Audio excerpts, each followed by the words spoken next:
Your hair is exactly why we can't move forward with someone like you."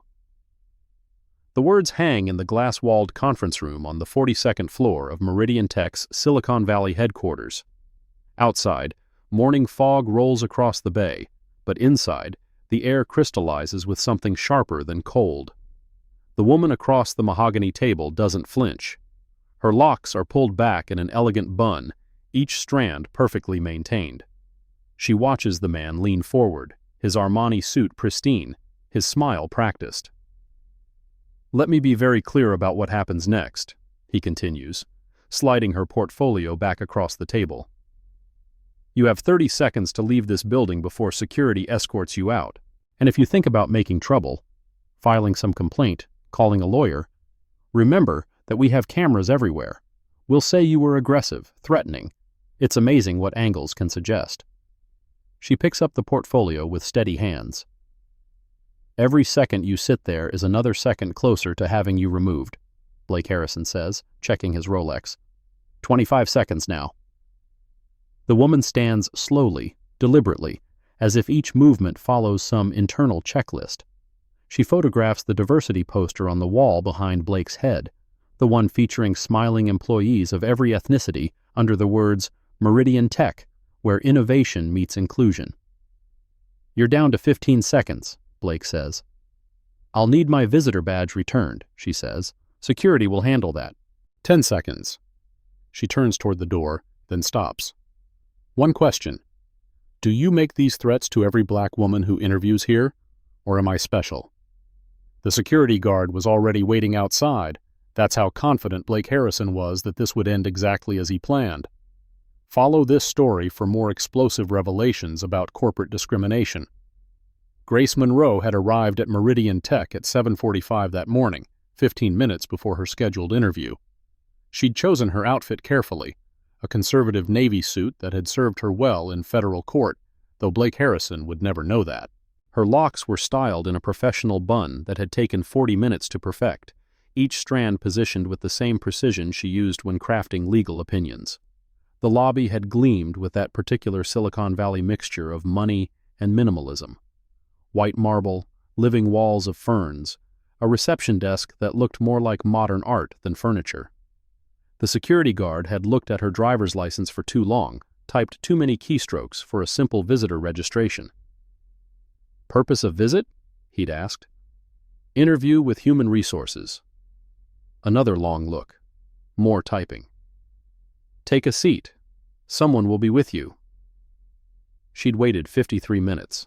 She knew because she checked her watch every 15 minutes exactly, a habit formed during years of tracking billable hours that she'd never quite shaken, even after ascending to the federal bench. The receptionist had avoided eye contact. Other visitors, white, Asian, had arrived after her and been escorted up immediately. At 8:38, a young woman with highlighted blonde hair and a nervous energy had appeared.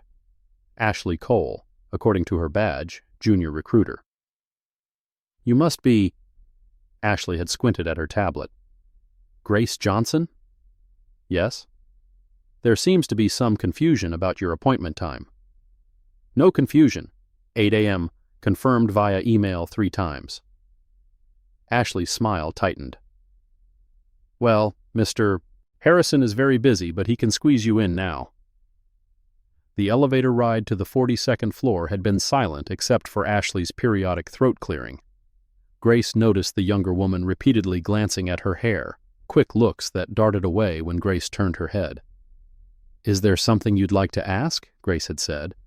"Oh, no, your hair is it's interesting." "Interesting? I mean, it's just not what we usually..." "Never mind." The elevator opened into a hallway of glass offices, each one a transparent cube of corporate ambition. Grace could see directly into most of them, standing desks, dual monitors, walls covered with sticky notes and sprint boards. In one, a team huddled around a whiteboard covered with algorithms. In another, a woman practiced a presentation to an empty room. Blake Harrison's office occupied a corner, larger than the others, with a view of the bay. He hadn't stood when they entered, hadn't offered his hand, had simply gestured to a chair and begun flipping through papers while Grace sat.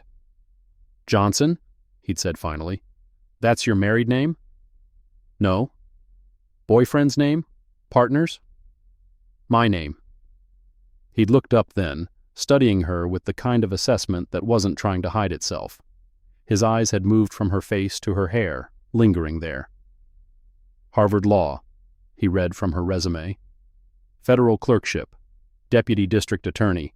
Impressive on paper." "Thank you." "On paper," he repeated. "But Meridian Tech isn't about paper. It's about culture. Fit. Whether someone can represent our brand." "And what does your brand represent?" "Excellence. Innovation. A certain standard." "I see. And what standard is that specifically?" Blake had leaned back in his chair. "Let me be frank, Ms. Johnson. Your qualifications are adequate. Your experience is relevant. But there are aspects of your presentation that concern me." "My presentation?" "Your hair, specifically." Grace had kept her expression neutral, the same face she wore when attorneys made inflammatory arguments in her courtroom. "What about my hair concerns you?" "It's not professional. It doesn't align with our corporate image." "I see. Is there a written policy about hairstyles?"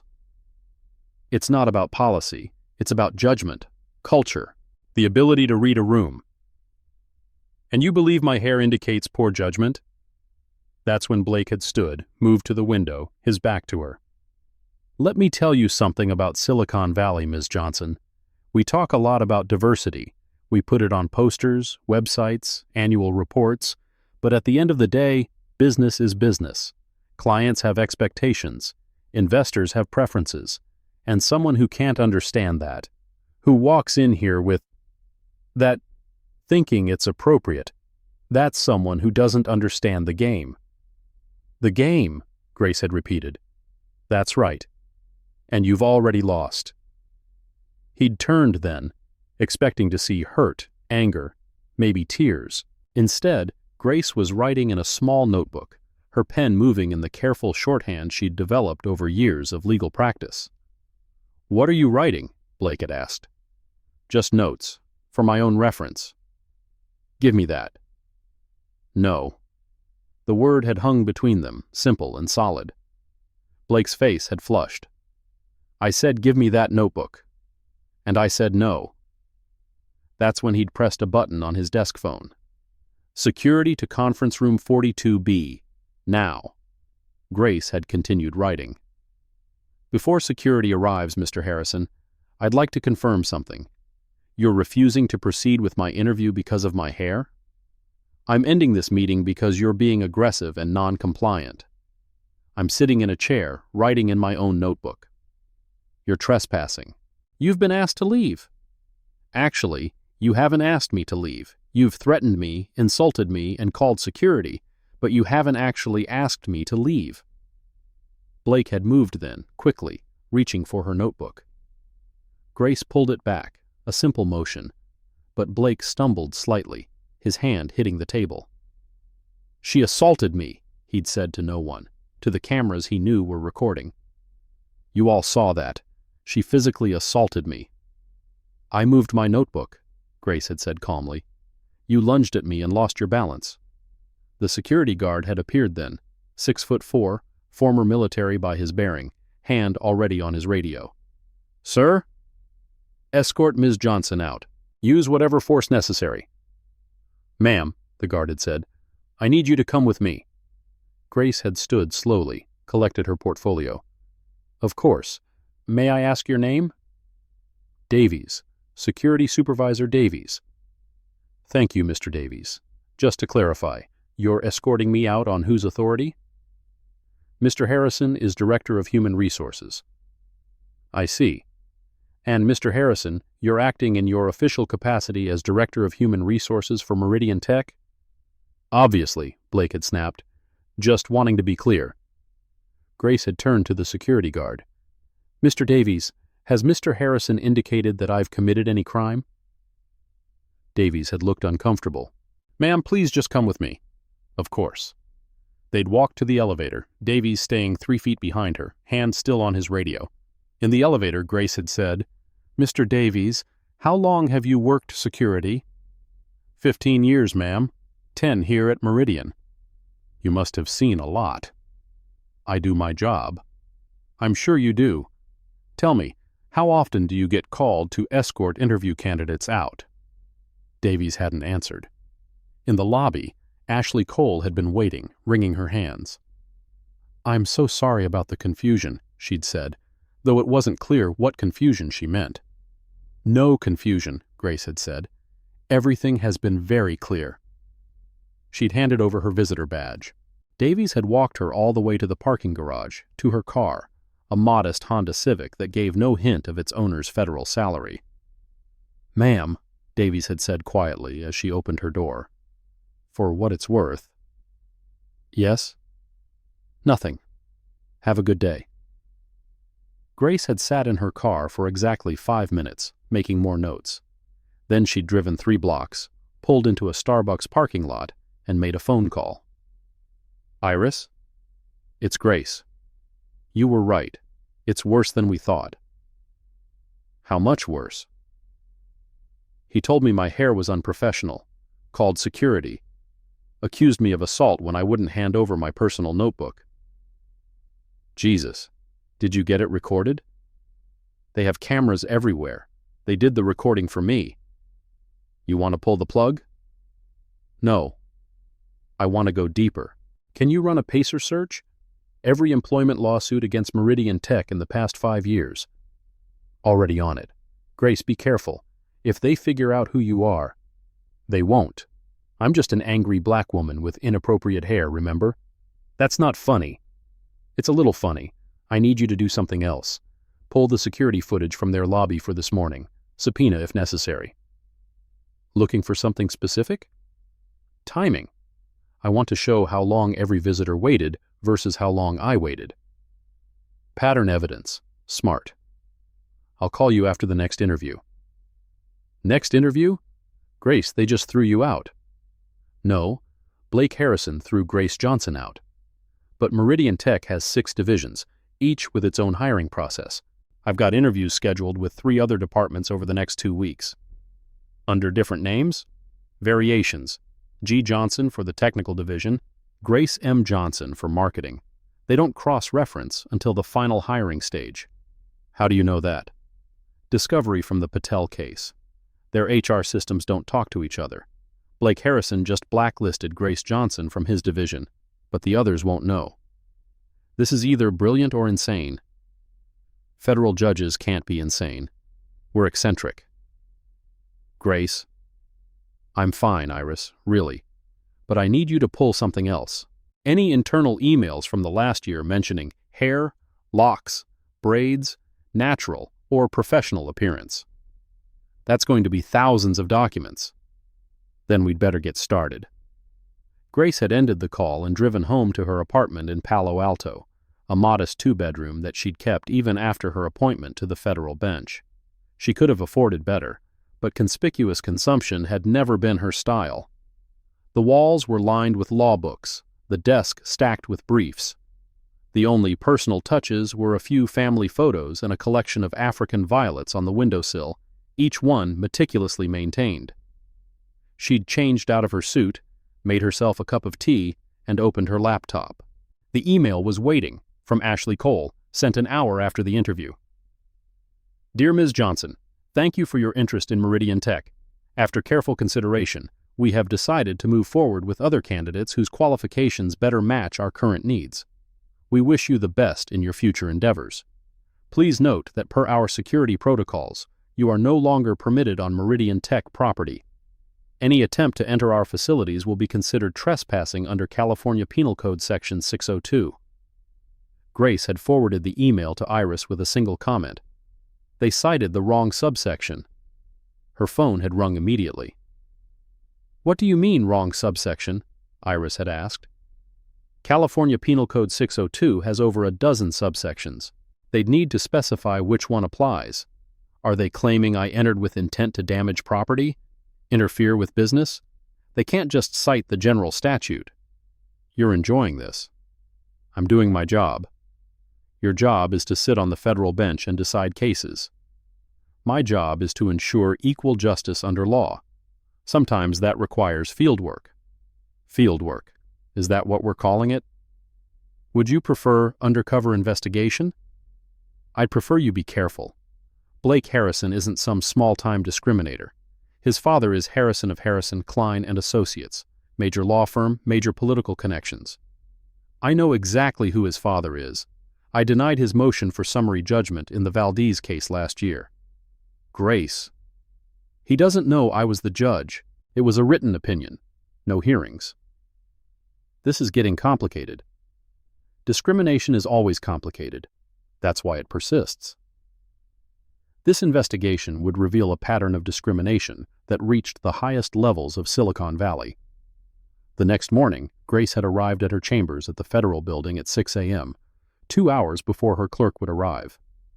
She'd pulled the Meridian Tech files, everything from the public record. 3 class action lawsuits in 5 years, all settled quietly. 7 EEOC complaints, all withdrawn after confidential agreements.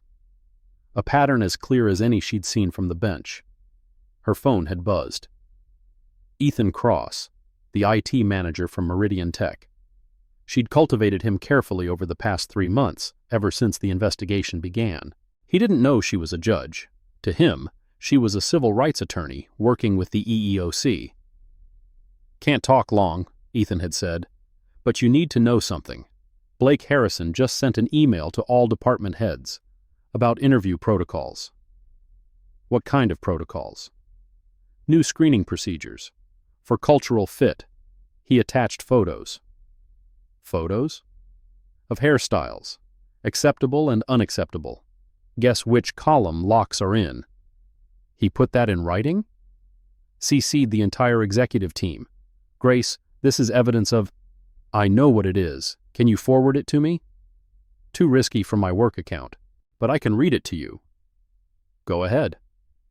Subject line, maintaining professional standards in recruitment. Dear team, following recent incidents with candidates who failed to present themselves appropriately, I'm implementing new screening procedures effective immediately. Attached, please find visual guidelines for acceptable professional appearance. Pay particular attention to hairstyles that may indicate a failure to assimilate to corporate culture. He actually wrote failure to assimilate? Word for word, there's more. Candidates displaying the styles marked as unacceptable should be flagged for additional culture screening. If you have questions about whether a candidate meets our standards, please contact me directly before proceeding with interviews. Who received this? 43 people. Every hiring manager, every department head, plus the C-suite. Responses? Charlotte Raven replied, all with, finally someone said it. Ms. Raven is the VP of Talent? Yeah, she added, we've been too permissive. This is a Fortune 500 company, not a social experiment. Grace had written quickly. Anyone push back? One person, Sarah Kim from engineering. She wrote, this seems legally problematic. Blake responded, legal has reviewed and approved. Has legal actually reviewed it? Legal doesn't even know it exists. I checked. Ethan, I need that email. I can't. They monitor our accounts. Then print it. They track printing too. Take a photo of your screen. Camera phones aren't allowed in the building. Ethan had paused. But I could transcribe it by hand. Meet you at the coffee shop on 3rd Street in an hour? I'll be there. Grace had ended the call and immediately dialed Iris. We need to accelerate the timeline, Grace had said. What happened? They're codifying the discrimination, in writing, with visual aids. You're kidding. I need a preservation order, everything on Meridian Tech servers, especially emails from the past 72 hours. That requires a federal case number. Then get one. File under Title VII, Pattern or Practice Discrimination. List me as a witness, not the plaintiff. Grace, if you're a witness, you can't preside over any resulting case. I know. I'll have to recuse myself from anything involving Meridian Tech going forward. You're giving up a lot for this. I'm doing my job. Different courtroom, same law. When do you want to serve the preservation order? Not yet. I have another interview there tomorrow. Grace. Different division, technical team. They don't know Grace Johnson was rejected yesterday. This is dangerous. This is necessary. Grace had met Ethan at the coffee shop as planned. He'd been nervous, constantly checking over his shoulder, but he'd transcribed the entire email chain, 4 pages of handwritten notes in his precise engineering script. There's something else, Ethan had said. Blake Harrison has a file. What kind of file? He calls it his problem candidates database. Photos, names, reasons for rejection. How many people are in it? Over 300. All minorities. Mostly black women. How do you know about this? I maintain the servers. I see everything, even the stuff they think is hidden. Can you access it? Not without leaving digital fingerprints. What if you had a warrant? Ethan had looked at her sharply. A warrant? I thought you were with the EEOC. They can't issue warrants. I work with various agencies. Various agencies. Ethan had studied her. You know, there's something about you. The way you sit, the way you phrase things. You remind me of someone. Oh? A judge I testified before once. Federal case about intellectual property. Grace had kept her expression neutral. Must have been someone else. Must have been. But Ethan's look had been knowing. This person, this judge, she had the same way of taking notes, same shorthand style. Lots of people use shorthand. True. Ethan had stood. I should get back. But Grace, or whatever your name is, be careful. Blake Harrison isn't just discriminating. He's building something, a network, a system. Other companies are watching, copying his methods. How do you know? Because he gives presentations. Maintaining cultural cohesion in diverse markets. He's spoken at 12 conferences this year. Teaching others how to discriminate. Teaching them how to discriminate legally, or so he thinks. Ethan had left then, and Grace had sat in the coffee shop for another hour, reading through his handwritten notes. The email chain was worse than she'd expected. Not just Blake Harrison and Charlotte Raven, but 17 other executives, all discussing how to maintain standards and protect culture and ensure fit. Her phone had buzzed. A text from an unknown number. Check your email. E. She'd opened her secure email account. Ethan had sent a photo, blurry, taken quickly, but readable. It showed a spreadsheet on a monitor. The title, Rejection Codes by Protected Class. The columns were labeled Name, Race, Gender, Rejection Code, Real Reason. One entry stood out. Grace Johnson, Black, Female, D&Q, does not qualify. Hair, attitude. Grace had called Iris immediately. We have a problem, she'd said. What kind of problem? They're tracking protected class status, secretly, using codes. That's a federal crime. I know, we need to move faster. How much faster? I have another interview tomorrow at 2 p.m. with the technical division. I want surveillance on the building. Surveillance? Grace, we're not the FBI. Then get the FBI. This is bigger than just employment discrimination. This is a conspiracy to violate civil rights. That's a serious allegation. I have the spreadsheet to prove it. How did you... Never mind. I don't want to know. After tomorrow's interview, I want to move. Full investigation, all divisions. You know, once we do that, your cover is blown. Then I better make tomorrow count. The next morning had started the same way. Grace arriving early, carefully styling her locks, choosing her outfit. But this time, she'd added something. A tiny recording device in her portfolio. Legal under California's two-party consent law as long as she announced she was recording. She'd practiced the phrase, I hope you don't mind. I like to record my interviews for personal review. She'd driven to Meridian Tech, parked in the same spot, walked through the same lobby. The security guard, Davies, had recognized her. Ms. Johnson? I thought... Different division, she'd said simply. He'd looked confused, but had printed her badge. This time she'd only waited 20 minutes before someone arrived. a young man named Connor, nervous and apologetic. "So sorry for the wait. The elevators are acting up." They'd ridden to the 35th floor, technical division. The atmosphere was different here, more casual, more diverse. She'd seen 2 black engineers, an Indian team lead, a woman in a hijab discussing code on a whiteboard. The interview room had been smaller, no views, just a table and 4 chairs. 3 people had walked in: Mason Wells, the technical interviewer from her outline, a woman named Jennifer Park, senior developer, and an older man, Richard Stone, VP of engineering. "Ms. Johnson," Mason had started, already skeptical, "your resume is impressive, but I have concerns." "What concerns?" "You were here yesterday." Grace had kept her face neutral. "I had an interview with a different division, yes." "Which ended with you being escorted out by security." "That's correct." "And you thought it was appropriate to schedule another interview?" "The divisions operate independently. I qualified for this position. I scheduled the interview weeks ago, and I'm here." Mason had leaned forward. "Do you know what we call that? Aggressive, entitled, unable to accept rejection." "I call it pursuing opportunities despite discrimination." "Discrimination?" Richard Stone had interjected.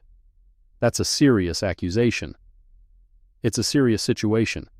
Blake Harrison told me my hair was unprofessional." "Maybe it is," Mason had said. Jennifer Park had shifted uncomfortably. "Mason?" "What? We're all thinking it. Look at her." Grace had pulled out her phone. "Mr. Wells, are you aware of Title VII of the Civil Rights Act?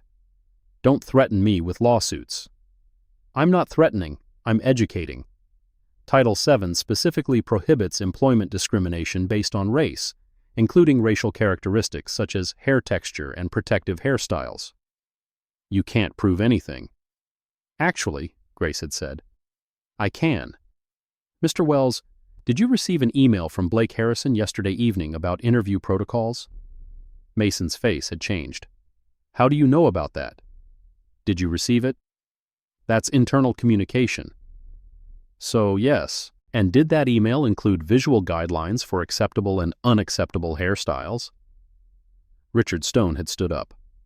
"This interview is over." "Mr. Stone, before I go, you should know something. Every email sent on your company servers is discoverable in a federal investigation." "Are you threatening us?" "I'm informing you. There's a difference." "Get out." Grace had stood slowly. "Mr. Wells, Ms. Park, Mr. Stone, thank you for your time. Oh, and Mr. Stone, you might want to check with legal about that email from Blake Harrison, because I don't think they actually reviewed it, despite what he claimed." She'd walked out before they could respond. In the elevator, her phone had buzzed. "Iris. We have a problem. Harrison knows." "Knows what?" "Who you are. He just filed a complaint with the Judicial Ethics Board. Says you're conducting a biased investigation against his company." Grace had felt her stomach drop. "How did he find out?" "His father recognized your name from the Valdez case. Put it together." "I need to get out of here." "Already on it. Marshall's en route to extract you." "Extract me? I'm not in danger." "Grace, check your 6." Grace had turned. 2 security guards were walking quickly toward her across the lobby. "Ms. Johnson," Davies had called out, "we need you to come with us." "On what grounds?" "Corporate espionage." "That's ridiculous. Please come quietly." Grace had stood still. "Mr. Davies, I'm walking to my car. If you touch me, that's assault. If you detain me, that's false imprisonment. Both are crimes. We have the right to protect our property. I'm in the public lobby.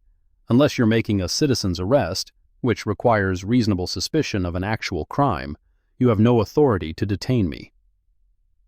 Davies had hesitated. That's when Blake Harrison had appeared, almost running across the lobby. "That's her. That's the woman who's been infiltrating our company." "Mr. Harrison," Grace had said calmly, "are you accusing me of a crime?" "You're a federal judge. You lied about your identity." "I used my legal name, Grace Johnson. My middle name is Johnson, which I'm entitled to use." You're conducting an illegal investigation. I'm a private citizen interviewing for jobs. The fact that I'm also a judge doesn't remove my civil rights. This is entrapment. Entrapment requires inducing someone to commit a crime they wouldn't otherwise commit. Did I force you to discriminate against me, Mr. Harrison? Did I make you send that email about hair standards? Blake's face had turned red. You're done. I'll have you removed from the bench. You're welcome to try. But first, you might want to read Title 18, Section 242 of the U.S. Code. What's that? The federal statute that makes it a crime to deprive someone of their civil rights under color of law. Every time you rejected a candidate for their natural hair, you committed a federal crime. You can't prove that. Mr. Harrison, you put it in writing, with visual aids. The federal marshals had walked in then, 3 of them, badges visible, hands on weapons. The lobby had gone silent.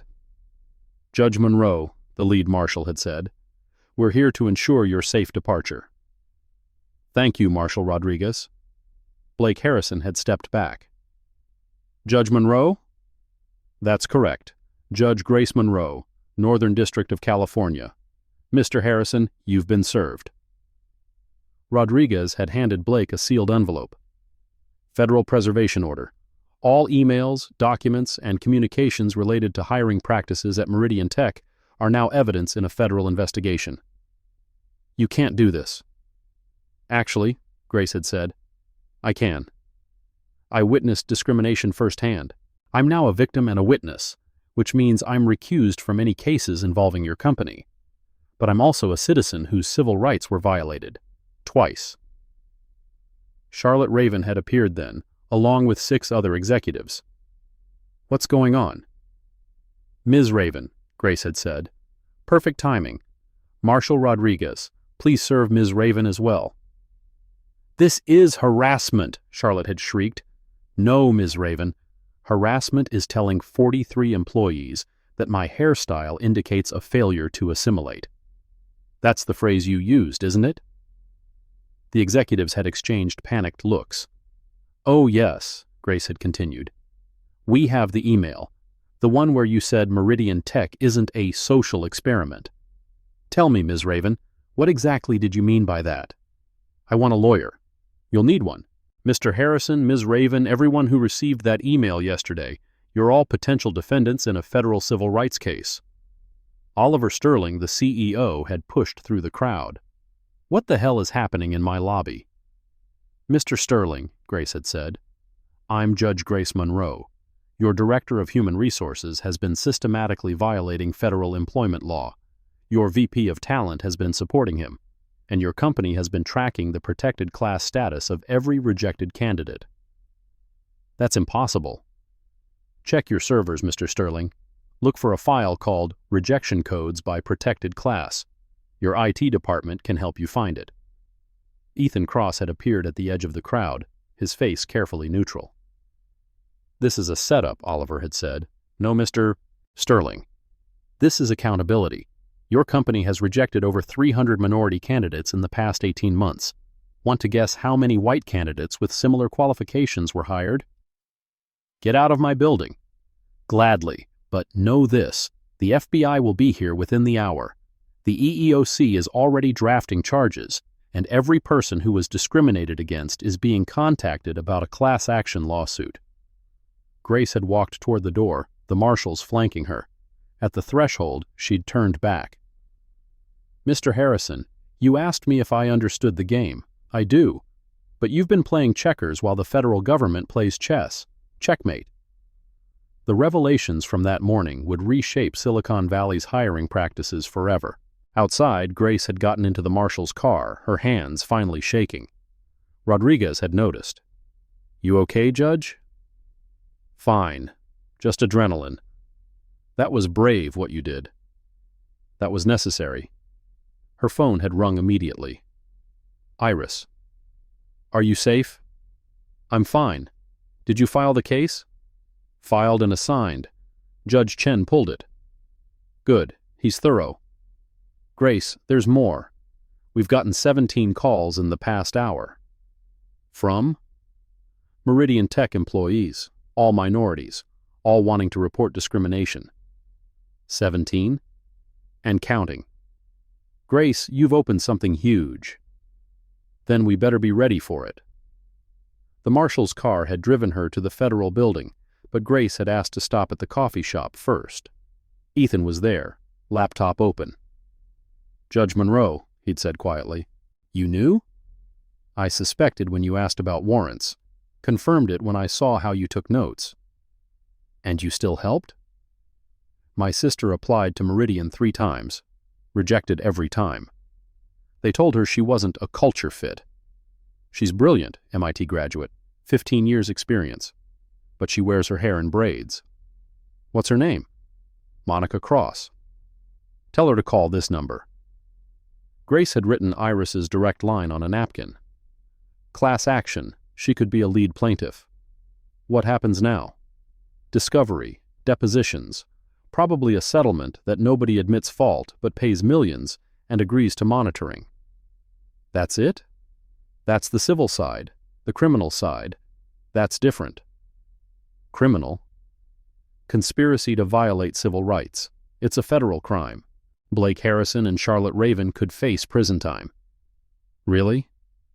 If we can prove intent, which, thanks to their emails, we can. Ethan had closed his laptop. I should go. They'll be looking for leaks. Ethan, wait. You're a whistleblower now. You have protections. Protections don't mean much when you're blacklisted in Silicon Valley.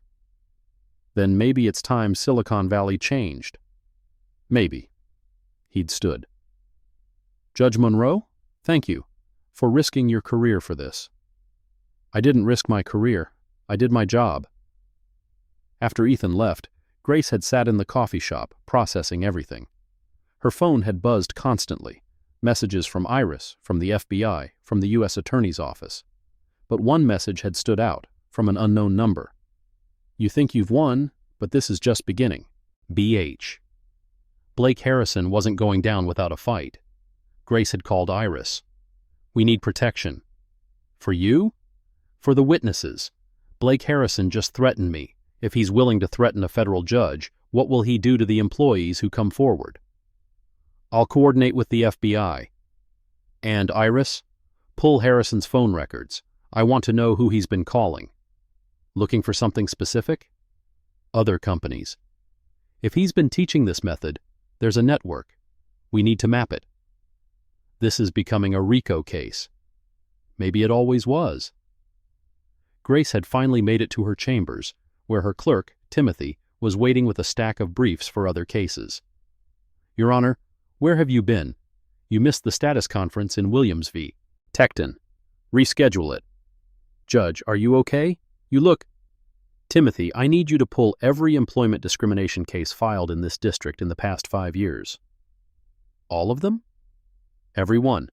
Look for patterns, similar defendants, similar claims, similar attorneys. What are we looking for? A network. Companies sharing discriminatory practices. Is this related to where you were this morning? Grace had looked at her clerk. 26, earnest, Harvard law like her. Timothy, what I'm about to tell you stays in this chamber. Of course. I've been conducting an undercover investigation into employment discrimination. It's bigger than we thought. Undercover? Your Honor, is that ethical?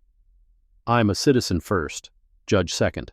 My civil rights don't disappear when I put on the robe. But if defense counsel finds out, I've already recused myself from any cases involving the companies under investigation.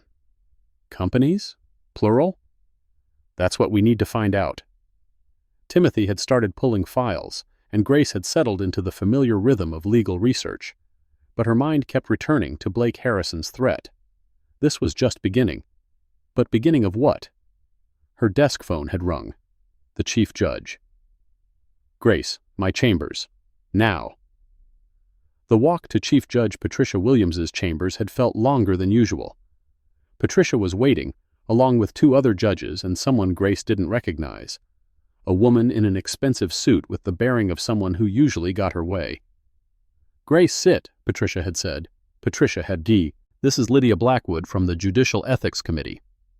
Judge Monroe, Lydia had started, we've received a complaint about your conduct. From Blake Harrison.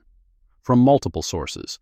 You've been conducting unauthorized investigations, misrepresenting yourself, compromising the integrity of the federal bench. I applied for jobs using my legal middle name. I experienced discrimination. I reported it. You deliberately infiltrated a private company. I interviewed for positions I was qualified for. The discrimination I faced was real, not manufactured. You recorded conversations without consent. California is a two-party consent state. I announced my intention to record. You used your position to... I didn't use my position for anything. In fact, I specifically avoided mentioning my position. It was Blake Harrison who violated federal law, not me. Patricia had intervened. Grace, while I admire your commitment to justice, this is irregular. So is systematic discrimination against hundreds of candidates. That's not the point, isn't it? We sit in these chambers, deciding cases about discrimination we've never faced. I faced it. I documented it. Now I can't preside over those cases, but at least they'll be brought. Lydia had stood. Judge Monroe, I'm recommending a full ethics review. I welcome it. Review everything. But while you're reviewing my ethics, 300 people who were illegally denied employment are finally getting justice. This isn't over. No, Ms. Blackwood, it's just beginning. After they'd left, Patricia had studied Grace. You knew this would happen. I suspected. And you did it anyway. Patricia, how many employment discrimination cases have you presided over? Dozens. And how many times have you wondered what really happened? What wasn't in the record? Every time. I know what really happened. I lived it. Was it worth it? The risk to your career? Ask me after the trial. Grace had returned to her chambers to find Timothy surrounded by files. Your Honor, I found something. 17 companies, all using the same rejection codes, all citing cultural fit, all defended by the same law firm. Let me guess. Harrison, Klein, and Associates. How did you know? Blake Harrison's father. This is a family business. Her phone had buzzed. Iris again. Grace, you need to see this. Check your secure email.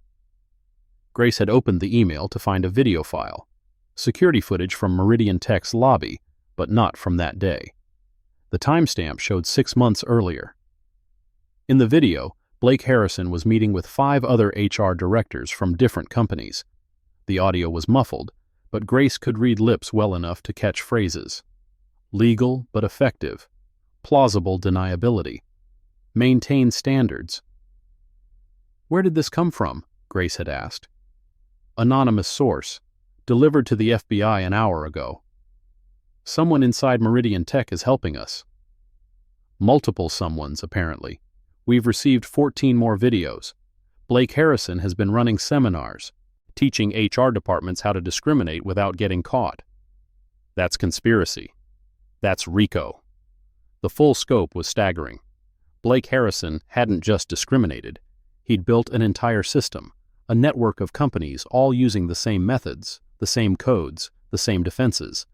And his father's law firm defended them all, creating precedents that made discrimination harder to prove.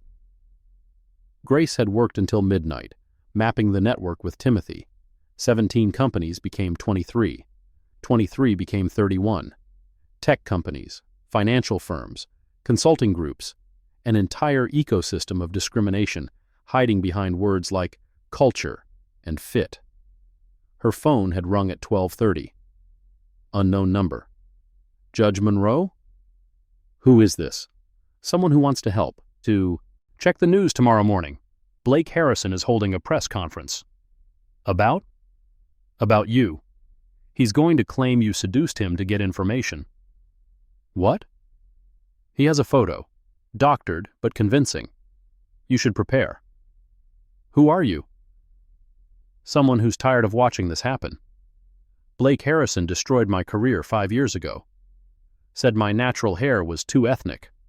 I've been waiting for someone brave enough to stand up to him. What's your name?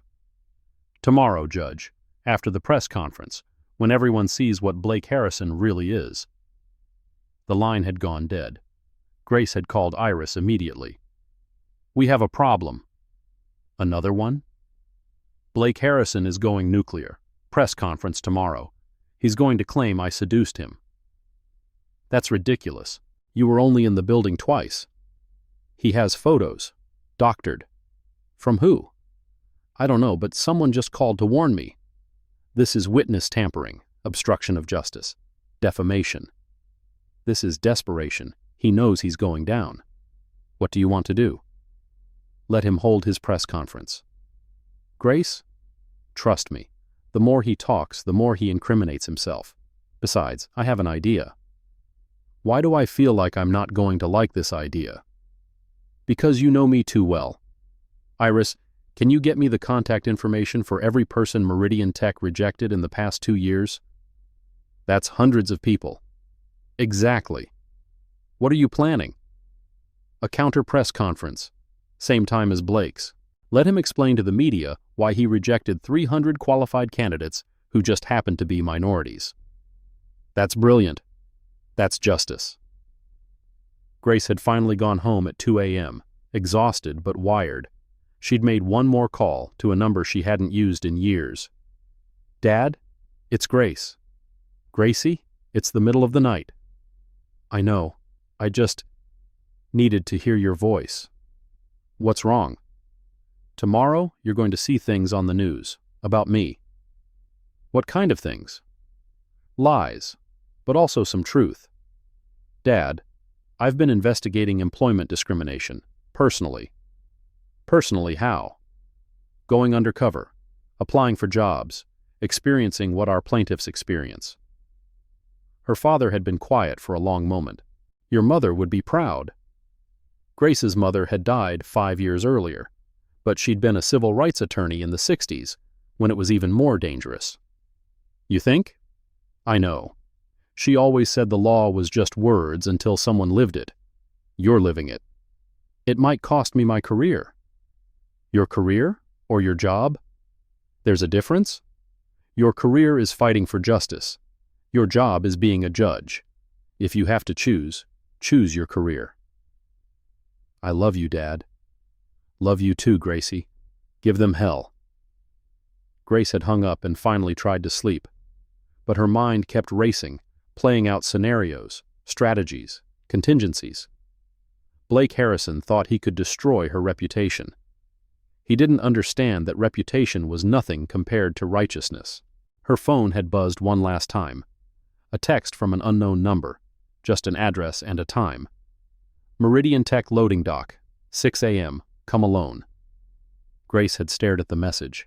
It could be a trap. It could be dangerous. But it could also be the break they needed. She'd set her alarm for 5:30. The loading dock had been dark when Grace arrived, the morning fog so thick she could barely see 10 feet. She'd parked across the street, texted Iris her location, and waited. A figure had emerged from the fog. A woman, tall, elegant, wearing a designer suit despite the early hour. Judge Monroe? Yes. I'm Victoria Chen, former VP of Marketing at Meridian Tech. Former? As of yesterday, when I refused to support Blake Harrison's version of events.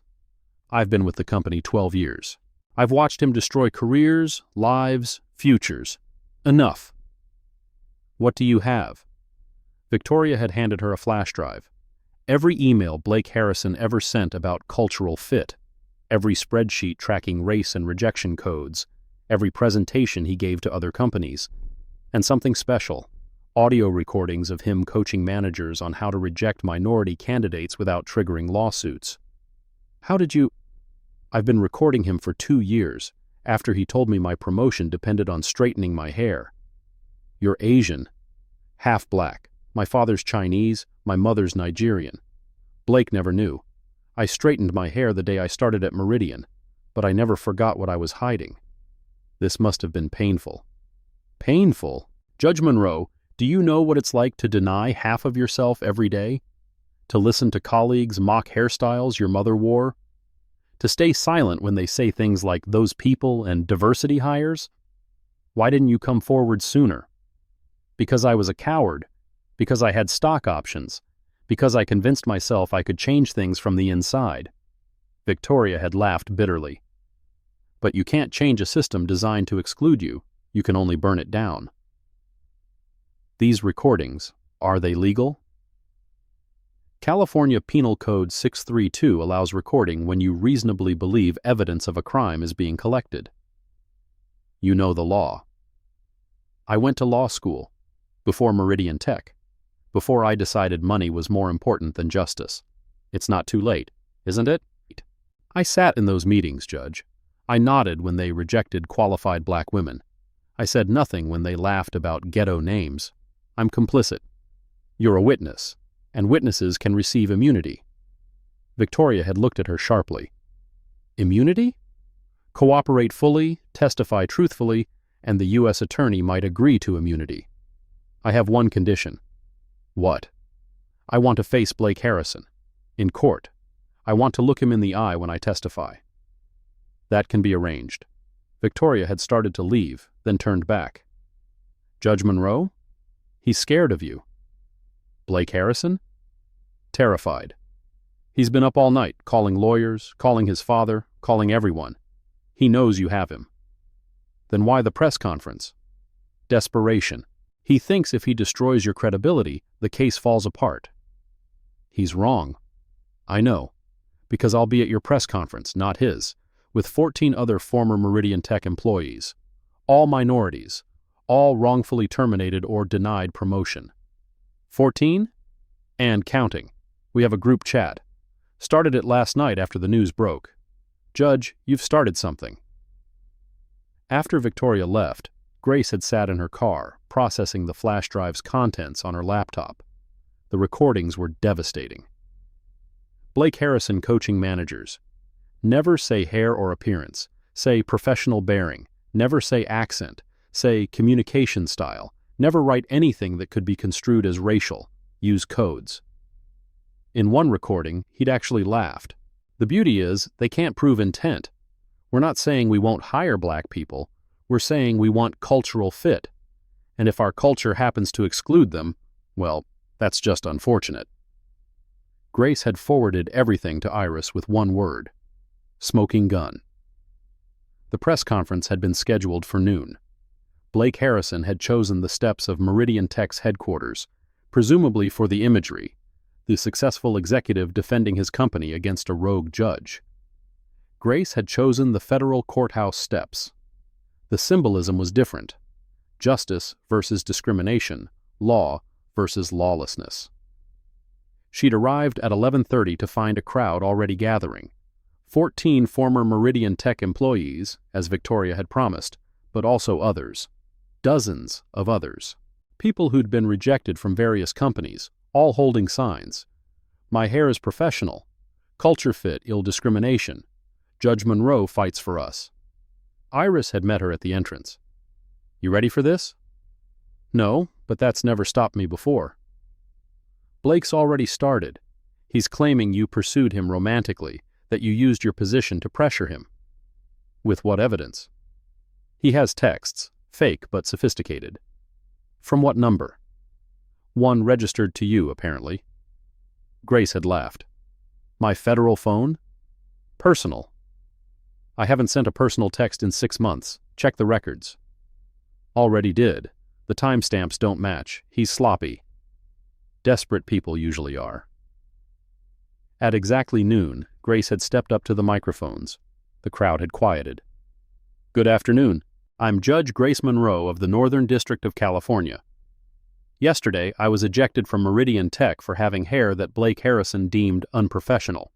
Today, Mr. Harrison is across town, claiming I pursued him romantically.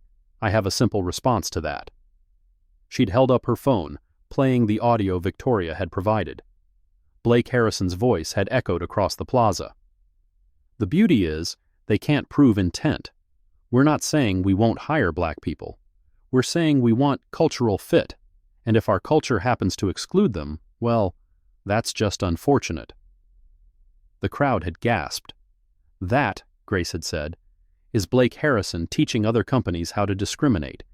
That is conspiracy to violate civil rights. That is a federal crime."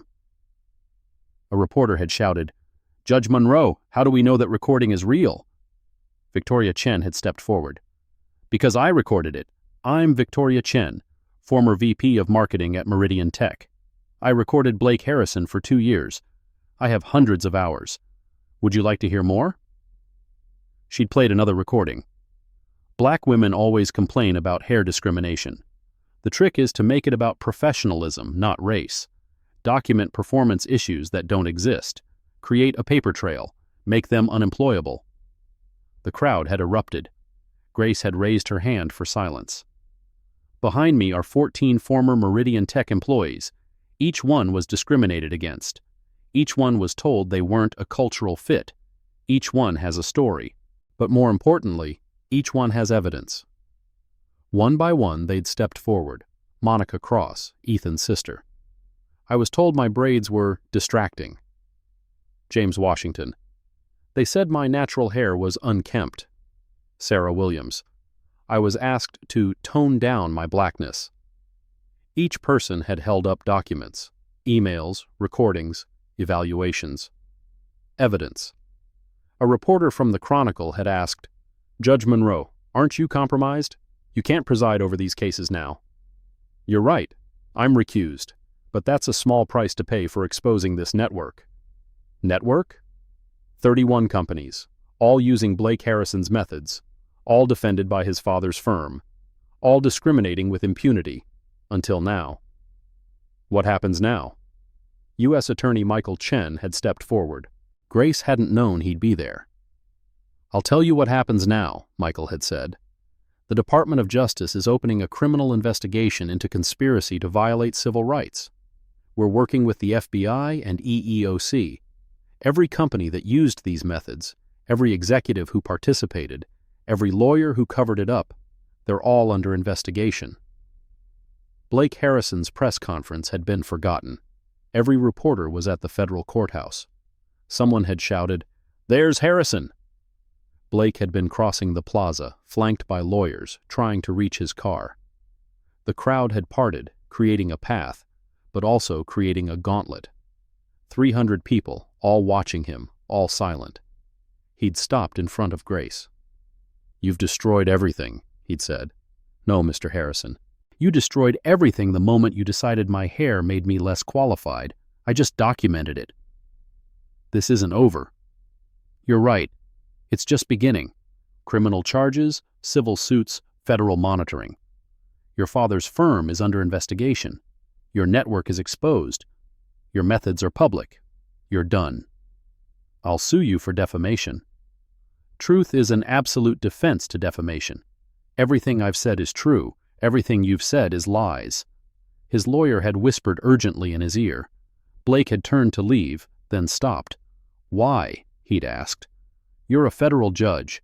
Why risk everything for this?" Grace had thought of her mother, of every person rejected for their natural hair, of every qualified candidate told they weren't a cultural fit, because someone had to, because I could. Because justice isn't just what happens in courtrooms. It's what happens in boardrooms, interview rooms, every room where people like you think they can discriminate without consequences. Blake had left then, but the crowd had remained. They'd wanted to hear more, to understand what came next. Grace had returned to the microphone. "This isn't just about Meridian Tech. This isn't just about Blake Harrison.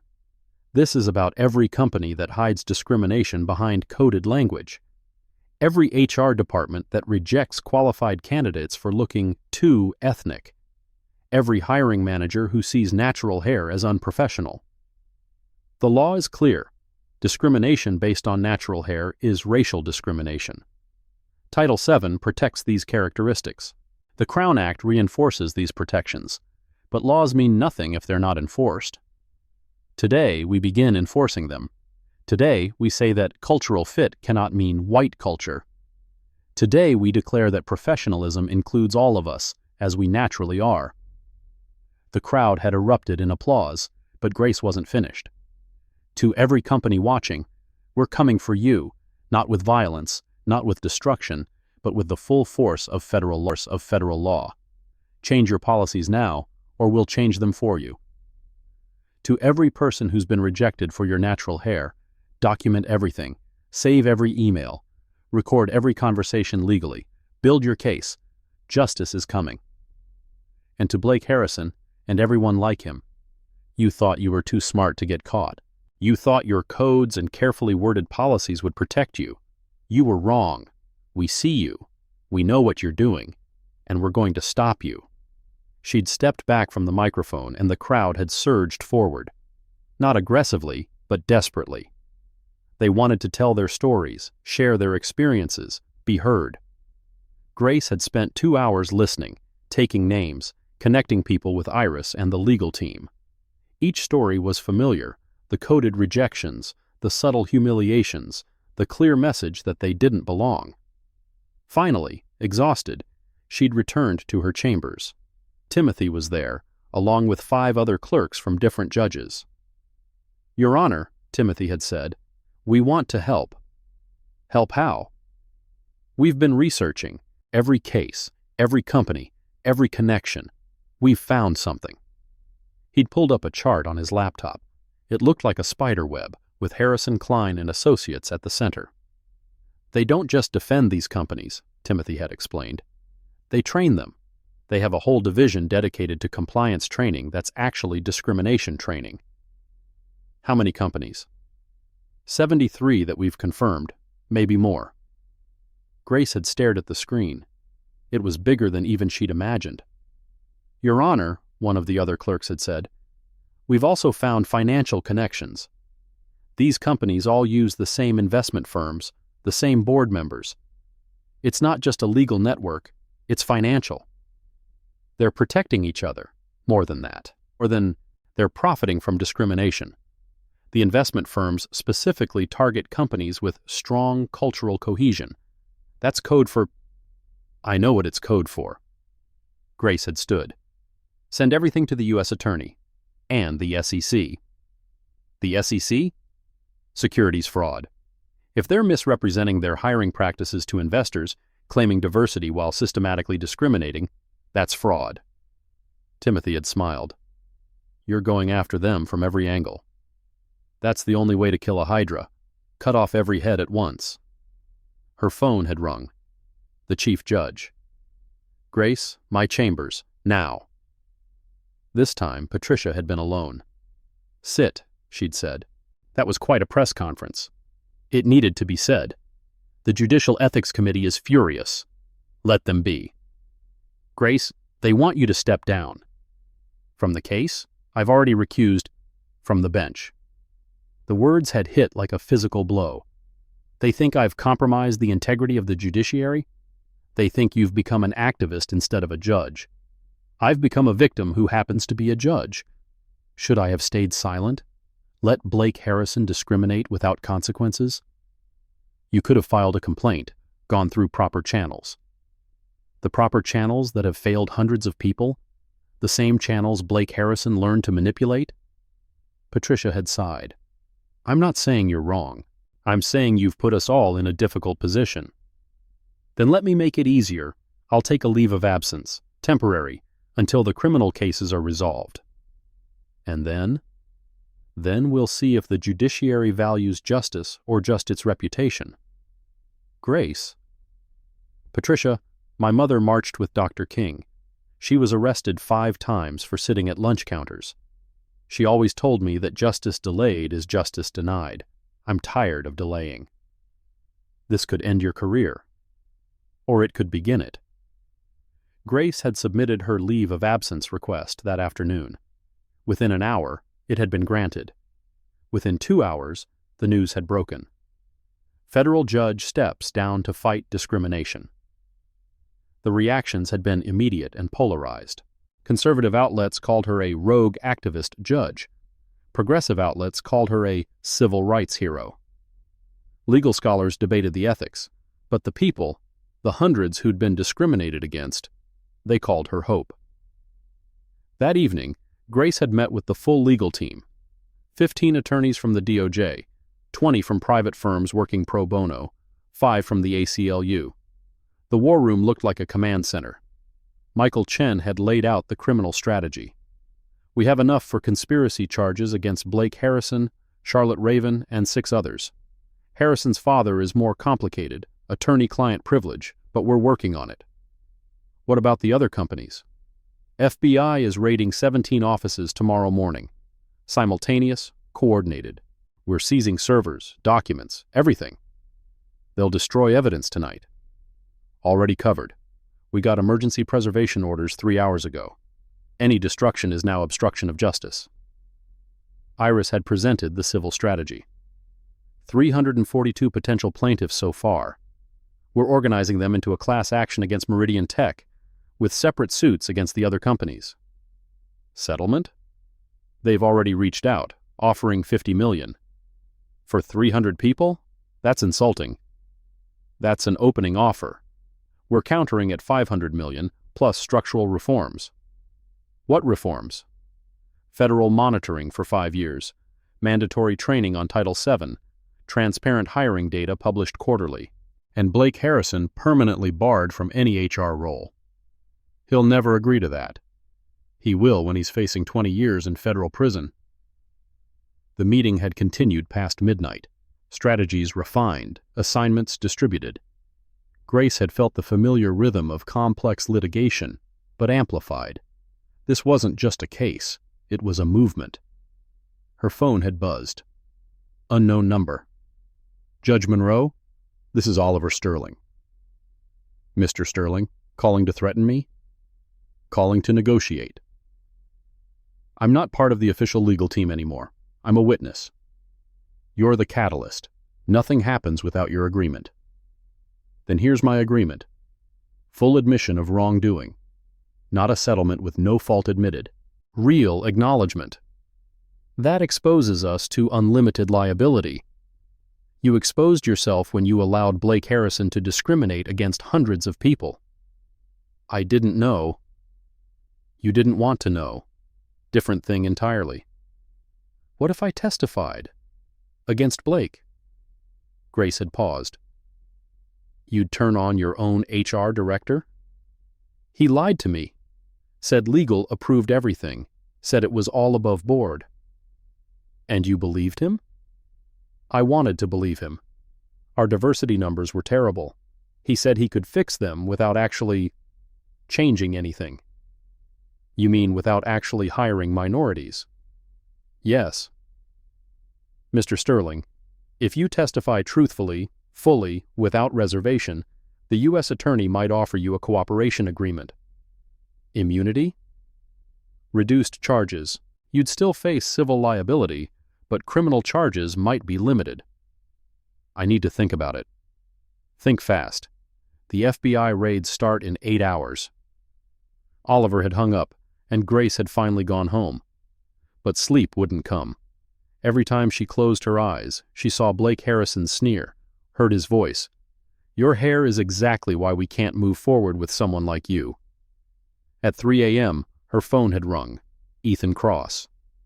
Judge, I'm at the office. Something's happening. What kind of something? They're here. Blake Harrison, Charlotte Raven, 5 security guards, and someone I don't recognize. They're in the server room. They're destroying evidence. Call 911, now.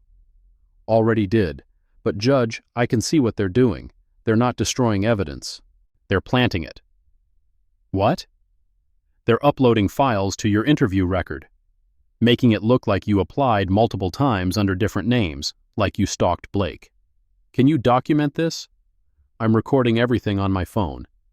Ethan, get out of there. It's not safe. 2 minutes. I need to copy what they're uploading. Ethan. The line had gone dead. Grace had called Iris immediately. Meridian Tech, now. They're planting evidence, and Ethan Cross is in danger. On it. FBI's en route. Grace had driven to Meridian Tech, arriving as the FBI did. The building had been surrounded, agents pouring in. Blake Harrison had been dragged out in handcuffs, screaming about entrapment and judicial misconduct. But Ethan had been nowhere to be found. Where is he? Grace had demanded. Grace. An agent had shaken his head. No one else in the building. Check again. Check everywhere. They'd found him in a supply closet, unconscious, bleeding from a head wound. The paramedics had said he'd be okay, but Grace had felt rage building. This had crossed a line. At the hospital, Ethan had woken up groggy but intact.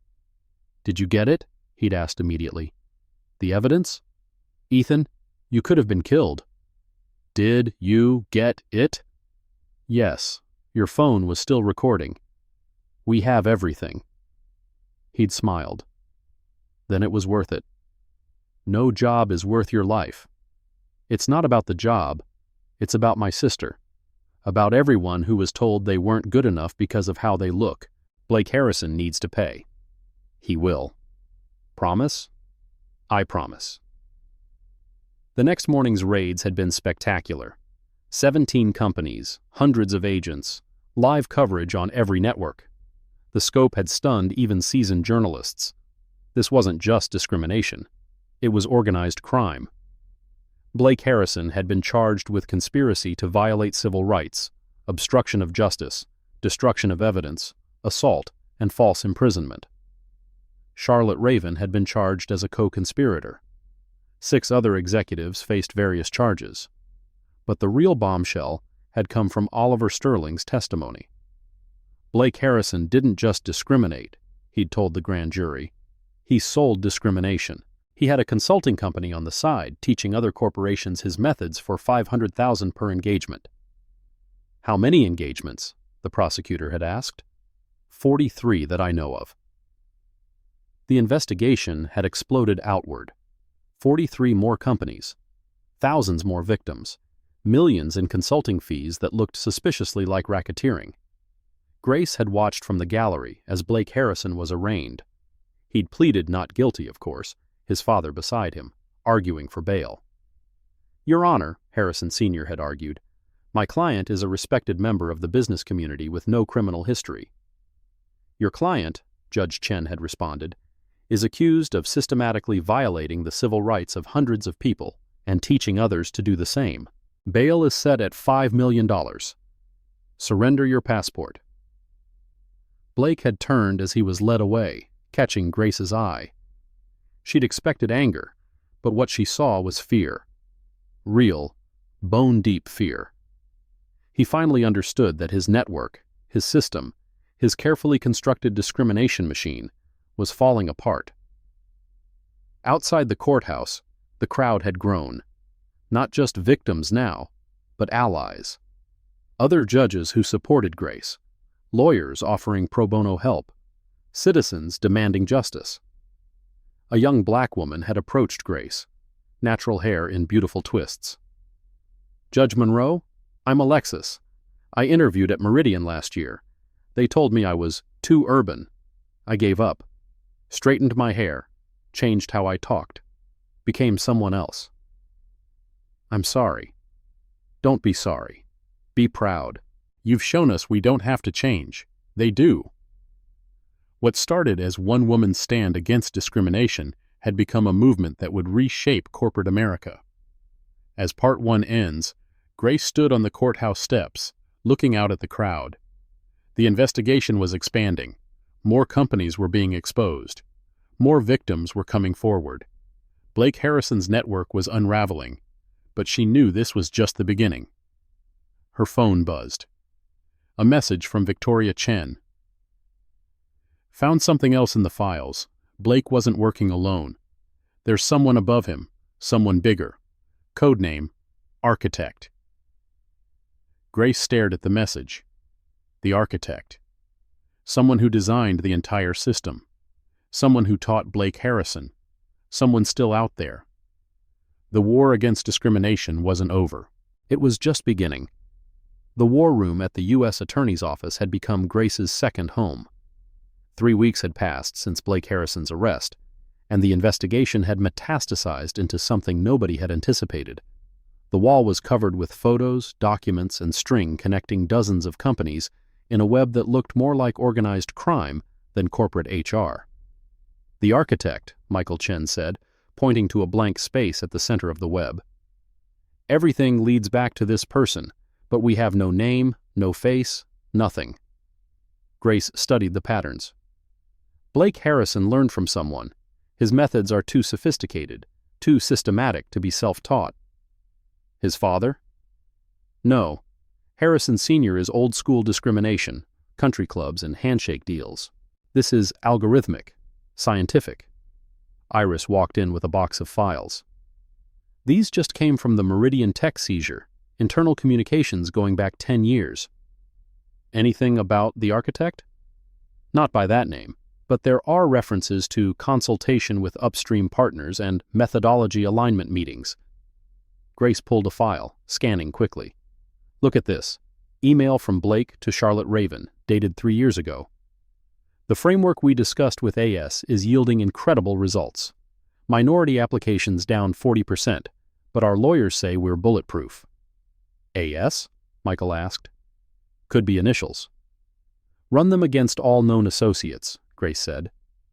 Board members, consultants, anyone with ties to Meridian or Harrison's law firm. Her phone buzzed.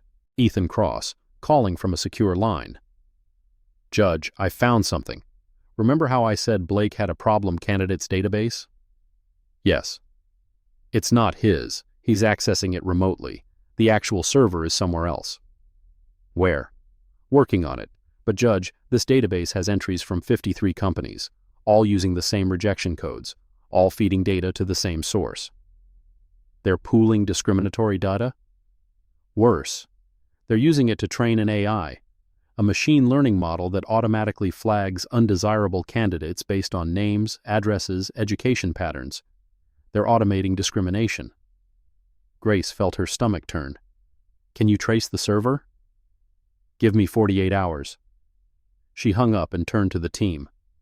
We need to expand the investigation. This isn't just about Blake Harrison anymore. Michael nodded. I'll get more resources.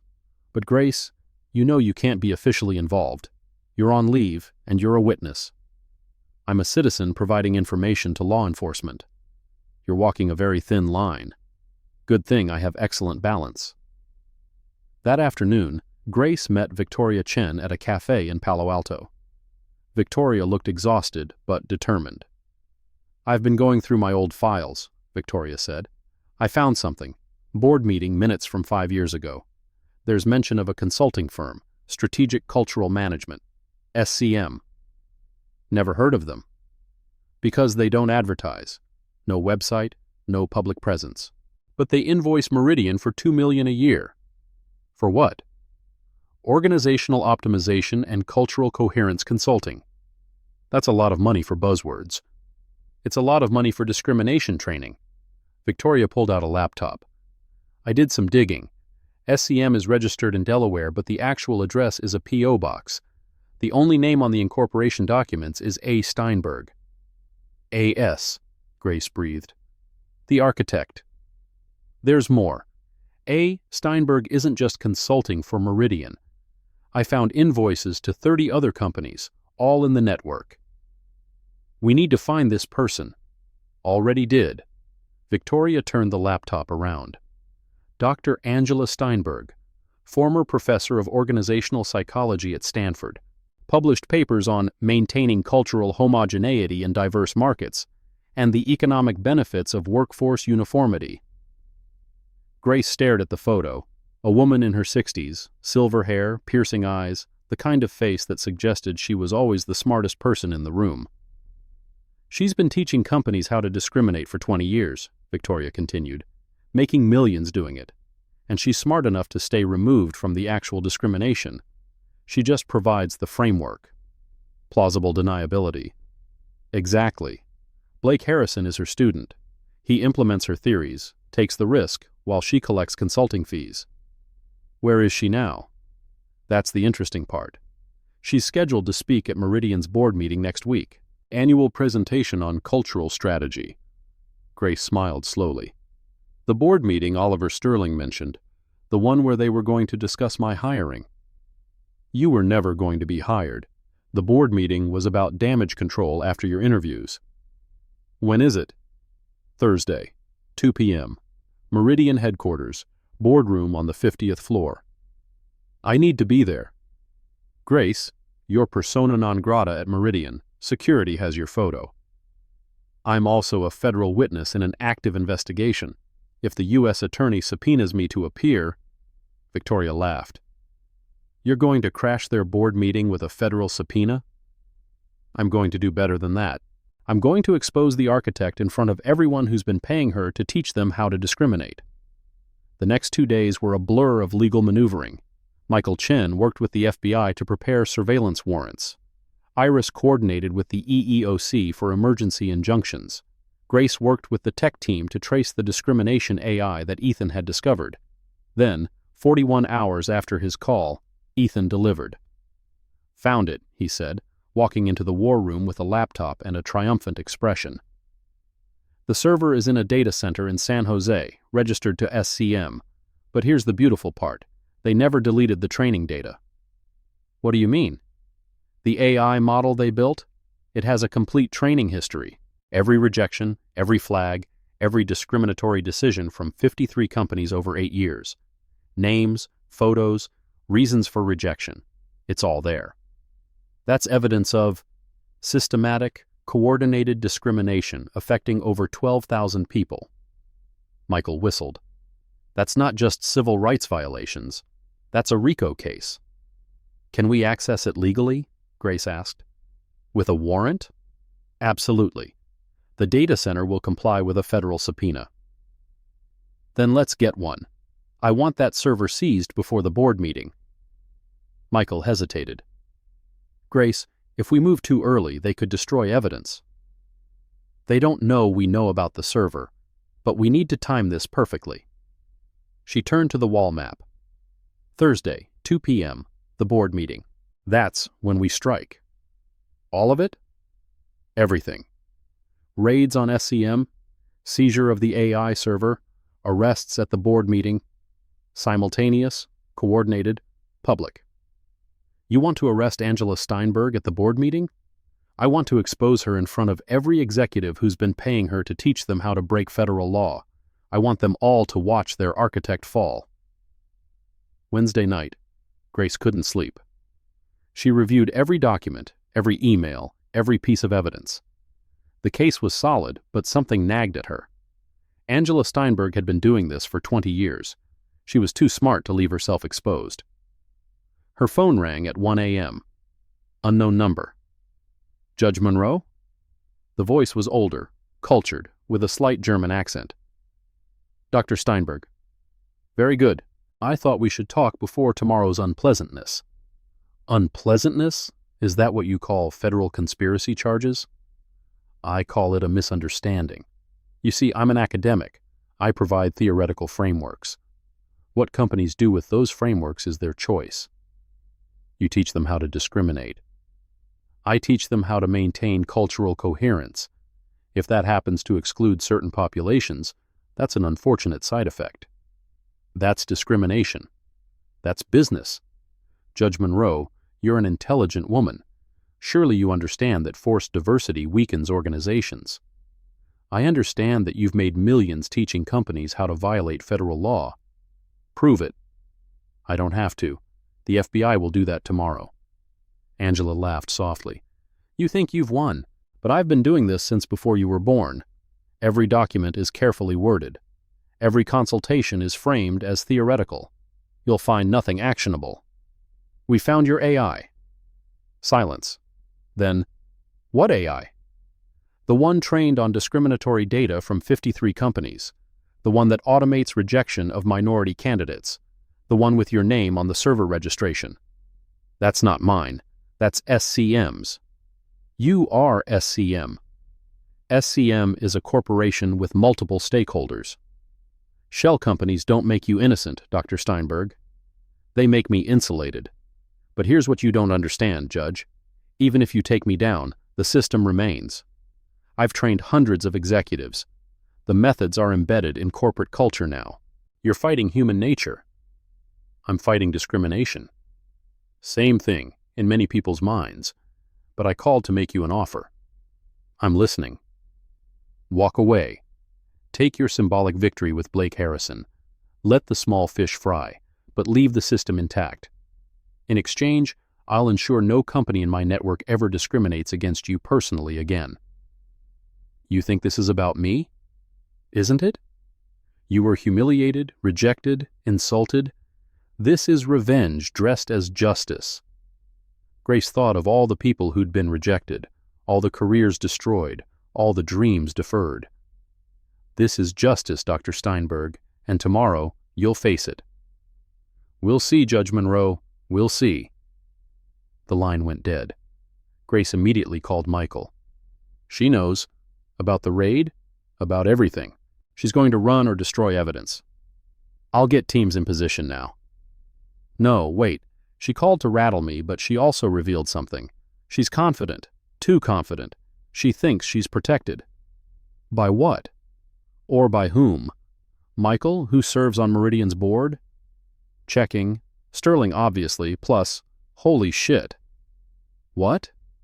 Senator Patricia Blackwood, Representative James Chen, Judge Arthur Williams from the Ninth Circuit. Government officials. If they've been receiving discriminatory training from Steinberg, this goes all the way up. Michael, we need to be very careful tomorrow. Thursday arrived gray and foggy, fitting weather for what was about to unfold.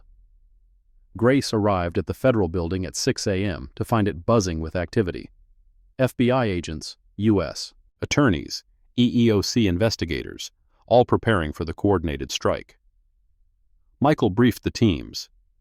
12:30 p.m., we seized the servers in San Jose. 1 p.m., raids on SCM's offices. 1:30, freeze all financial accounts. 2 p.m. exactly, we enter the Meridian board meeting. Judge Monroe will be with the board meeting team, Iris added, as a witness, not law enforcement.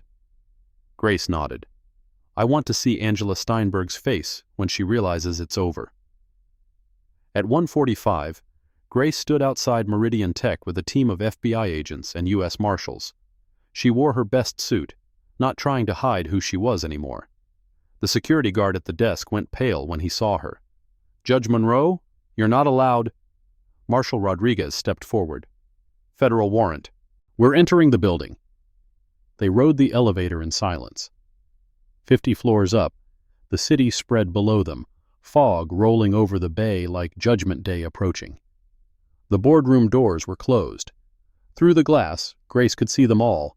Oliver Sterling at the head of the table, Angela Steinberg presenting on a large screen, 15 board members, including the government officials Michael had identified. At exactly 2 p.m., Marshal Rodriguez opened the doors. Federal agents, nobody move. The room froze. Angela Steinberg stood at the presentation screen, which showed a slide titled, Maintaining Excellence Through Cultural Selection. What is this? Senator Blackwood demanded. Michael Chen stepped forward. This is a federal investigation into conspiracy to violate civil rights. Dr. Angela Steinberg, you're under arrest. Angela didn't flinch. On what charges? Conspiracy to violate Title VII of the Civil Rights Act, racketeering under RICO statutes, wire fraud, money laundering. Should I continue? This is ridiculous. I'm a consultant. Grace stepped into view. Angela's composure finally cracked. Judge Monroe. Dr. Steinberg. Interesting presentation. Cultural selection. Is that what you call systematic discrimination now? You have no jurisdiction here. I'm not here as a judge. I'm here as a witness. Someone who experienced firsthand the discrimination you teach. She turned to the board. Every one of you has been receiving training from Dr. Steinberg, learning how to exclude minorities while appearing compliant with federal law. You thought you were buying protection. You were buying conspiracy charges. Oliver Sterling stood. We were told this was legal. By whom? The woman who created an AI to automatically reject black candidates. The woman who's been running a discrimination cartel for 20 years? That's defamation, Angela said. That's fact. Grace pulled out her phone, connecting it to the presentation system. Let me show you what we found on your servers. The screen changed to show the AI interface. Names, faces, rejection codes, thousands of them. Jamal Washington, rejected, code BN7, That's black name category 7 in your system. Maria Rodriguez, rejected, code HS3. Hispanic surname, category 3. Lakeisha Johnson, rejected, code NH1. Natural hair, category 1. The board members were staring in horror. 12,000 people, Grace continued, rejected not for their qualifications but for their race. And you all paid for this system, $2 million a year from Meridian alone. We didn't know, Representative Chen stammered. Really? You didn't know that your minority employment dropped 40% after implementing Dr. Steinberg's programs? You didn't notice that suddenly only white candidates were cultural fits? This is circumstantial, Angela said, but her voice had lost its confidence. Is it? Michael asked. Because we have your emails, all of them, including the one where you wrote, and I quote, "The beauty of the system is that we're not explicitly rejecting based on race. We're rejecting based on correlates of race that create plausible deniability." Angela went pale. You documented your own conspiracy, Grace said. You were so confident in your protection, so sure you were untouchable, that you put it all in writing. I want a lawyer. You'll need one. You're looking at 20 years minimum. Unless... Michael paused. You cooperate. Tell us everyone. Every company, every executive, every government official who knowingly participated. Angela looked around the room at the board members, several of whom were now on their phones, desperately calling lawyers. Senator Blackwood, Grace said, you've been on this board for 5 years. You've attended 6 of Dr. Steinberg's presentations. You've voted to implement her recommendations. You've received campaign contributions from companies in her network. That's not illegal. It is when you knew those companies were discriminating and you helped cover it up. Judge Williams, you've ruled on 3 employment discrimination cases involving companies that use Dr. Steinberg's methods. You sided with the companies every time. Were you influenced by your position on this board? Judge Williams stood to leave, but marshals blocked the door. Nobody leaves until we're done, Rodriguez said. Grace returned to the screen, showing more data from the AI system. This algorithm doesn't just reject candidates, it tracks them, shares their information across companies. If you're rejected by one company in the network, you're blacklisted from all of them. That's illegal data sharing, someone said. That's the least of your problems, Michael said. This is organized crime. RICO applies. Every company in the network, every executive who knew, every board member who approved, you're all liable. Angela suddenly laughed. You think you've won? You think this ends with me? It ends with justice, Grace said. Justice? I gave these companies what they wanted. Homogeneity, safety, cultural comfort. That's not going away because you arrested me. Maybe not, but it's going to be a lot harder when you're in federal prison. Angela turned to the board. Say nothing. Demand lawyers. They can't prove you knew. Actually, Ethan Cross said, stepping into the room, they can. Everyone turned. Ethan held a hard drive. Board meeting recordings, he said. Every meeting for the past 5 years, including the ones where you explicitly discussed using Dr. Steinberg's methods to reduce minority employment. Those recordings are privileged, Oliver said. Not when they document criminal conspiracy. Ethan handed the drive to Michael. 60 hours of recordings, every discriminatory statement, every acknowledgement of the real purpose, every joke about keeping them out. You recorded us? Senator Blackwood said. I maintained your digital systems. The recordings were automatic, for minute-taking. You just forgot they existed. Michael smiled. Senator Blackwood, Representative Chen, Judge Williams, you're all under arrest for conspiracy to violate civil rights. The room erupted. Board members shouting, lawyers being called, accusations flying. Through it all, Grace watched Angela Steinberg. The older woman stood perfectly still, her face a mask of calculation. Finally, Angela spoke. I'll make a deal. What kind of deal? Full cooperation. Every company, every executive, every training session. 20 years of documentation. But I want immunity. Absolutely not, Grace said. I'm not talking to you. You're just a witness. Michael considered. Reduced sentence, minimum security. That's the best you'll get. 5 years maximum. 10 minimum. 7. Deal. But you testify, publicly, against everyone. Angela nodded. Angela, I'll need protection.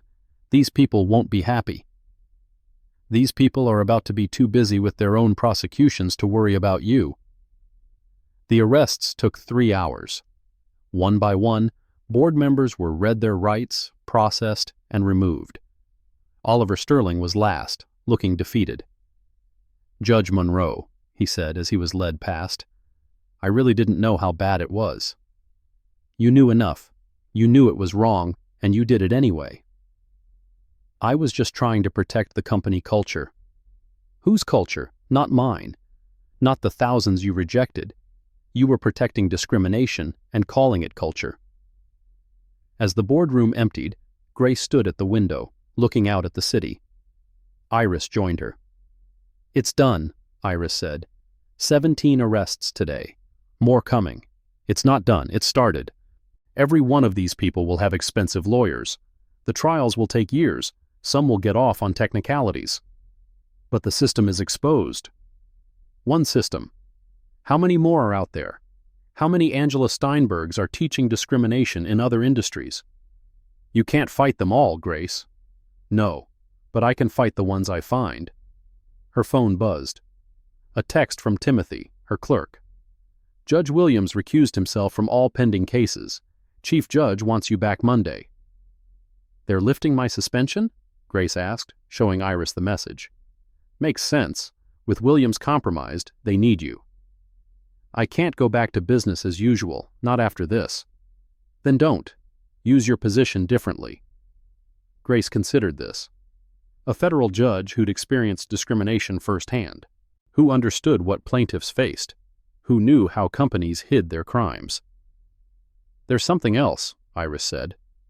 The class action settlement negotiations. Meridian's insurance company is offering $300 million. For 12,000 victims? They know about the criminal charges. They want to settle before the trials make things worse. Counter with $1 billion. Grace, $1 billion plus structural reforms. Every company in the network has to implement real diversity programs, submit to monitoring, publish their hiring data. No more hiding. They'll never agree. They will when Angela Steinberg testifies about what she taught them. The next morning, Angela Steinberg sat in a federal interrogation room, her lawyer beside her, as she began to detail 20 years of teaching discrimination. Grace watched from behind one-way glass. I started in 2004, Angela said, her accent more pronounced under stress. After the University of Michigan affirmative action cases, companies were scared. They wanted to maintain their racial hierarchies but needed legal cover. So you provided it? I provided frameworks, psychological profiles that happened to correlate with race, geographic preferences that excluded minority neighborhoods, communication style evaluations that penalized anyone who didn't speak white middle-class English. How many companies? Directly, 73. But those companies shared my methods. The real number is probably in the hundreds. Names. Angela began listing them. Tech giants, financial firms, consulting companies, law firms. The scope was staggering. What about the AI system? That was phase 2. Instead of teaching each company individually, we created an automated system. Upload a resume, the AI identifies racial markers, names, addresses, schools, and generates rejection reasons that sound race-neutral. Who built it? I designed the parameters. A team in Estonia did the actual programming. They didn't know what it was for. The government officials on various boards, did they know? Some did. Senator Blackwood definitely knew. She called me once, worried about an EEOC investigation into one of her donor companies. I told her how to make it go away. How? Settle quickly, quietly, with NDAs. Admit nothing. Make the problem disappear. How many times did that happen? Hundreds, maybe thousands. Most discrimination victims can't afford to fight. They take the settlement in silence. Grace turned away. She'd heard enough. Outside, Michael was coordinating the expanding investigation. "We need a task force," he said. "This is too big for one office." "I have a better idea," Grace said. "A commission, like the 9/11 Commission, but for employment discrimination. Full congressional authority to investigate, subpoena, and recommend changes. That would require congressional approval. Senator Blackwood's seat is about to be empty. Representative Chen's, too. Their replacements might be more sympathetic." "You're thinking long-term." "This is a long-term problem." Her phone rang. Victoria Chen. "Grace, turn on the news." Every channel was covering the arrests. Silicon Valley discrimination ring exposed. Federal judge goes undercover to expose bias. The architect of discrimination, who is Angela Steinberg? But one segment caught Grace's attention. A panel on CNN discussing the implications. "This proves what we've known all along," one panelist said. "These companies talk about diversity, but they actively work against it." "But is it illegal?" another argued. "Cultural fit is a legitimate business concern." "Not when it's code for racial exclusion," the first responded. The debate continued, but Grace noticed something. The defending panelist was using Angela Steinberg's exact phrases, the same arguments, the same frameworks. She called Iris. "Run a check on Dr. Martin Holbrook." The CNN panelist? "He's using Steinberg's methodology, word for word. He might be part of the network." "Grace, we can't investigate everyone who makes these arguments. We can investigate people who profit from teaching them. Check if he has a consulting firm." An hour later, Iris called back. "Holbrook Consulting. Clients include 40 companies, all with suspicious diversity numbers." Another node in the network. "Grace, how many of these people are there?" "That's what we need to find out." The following weeks were a blur of revelations. Angela Steinberg's testimony opened doors to other investigations. The AI system was dissected, revealing not just discrimination, but data theft. Personal information harvested and shared illegally. Blake Harrison tried to cut his own deal, offering to testify against Angela and his father. "She made me do it," he claimed. "She taught me everything." But the emails showed otherwise. Blake had been an eager student, even suggesting improvements to the discrimination methods. "Can we make the AI reject people based on social media photos?" he'd written. "Identifying cultural markers like hairstyles, clothing, even facial features?" "That's facial recognition for racial profiling," Angela had replied. "Brilliant, but too risky currently." "Currently," Grace noted, "they were planning to get worse." Charlotte Raven broke completely, providing documentation of how the system actually worked inside companies. "We had quotas," she testified, "not official ones, but Angela taught us the rule of visible diversity. Hire just enough minorities for photos and websites, but keep them out of leadership." How many is enough? 7 to 12%. Less looks suspicious, more changes the culture. And by culture you mean? White culture, though we were never supposed to say that. The trials began 6 months later. Grace had returned to the bench, but she was different now. Every employment case that came before her was viewed through the lens of her experience. In one case, a company claimed they rejected a black woman for lack of professional polish. "Define professional polish," Grace asked the defense attorney. "It's about presentation, Your Honor, communication style, fitting in with corporate culture." "And what determines fitting in?" "Various factors.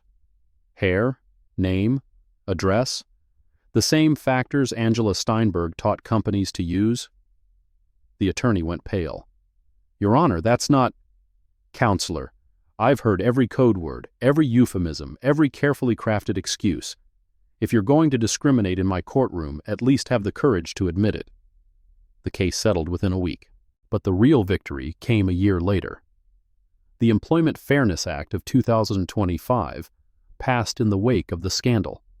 It made algorithmic discrimination illegal, required companies to publish diversity data, and created a federal oversight board for employment practices. Grace was asked to testify before Congress about the law. "Distinguished members," she began. "A year ago, I was told my hair was unprofessional."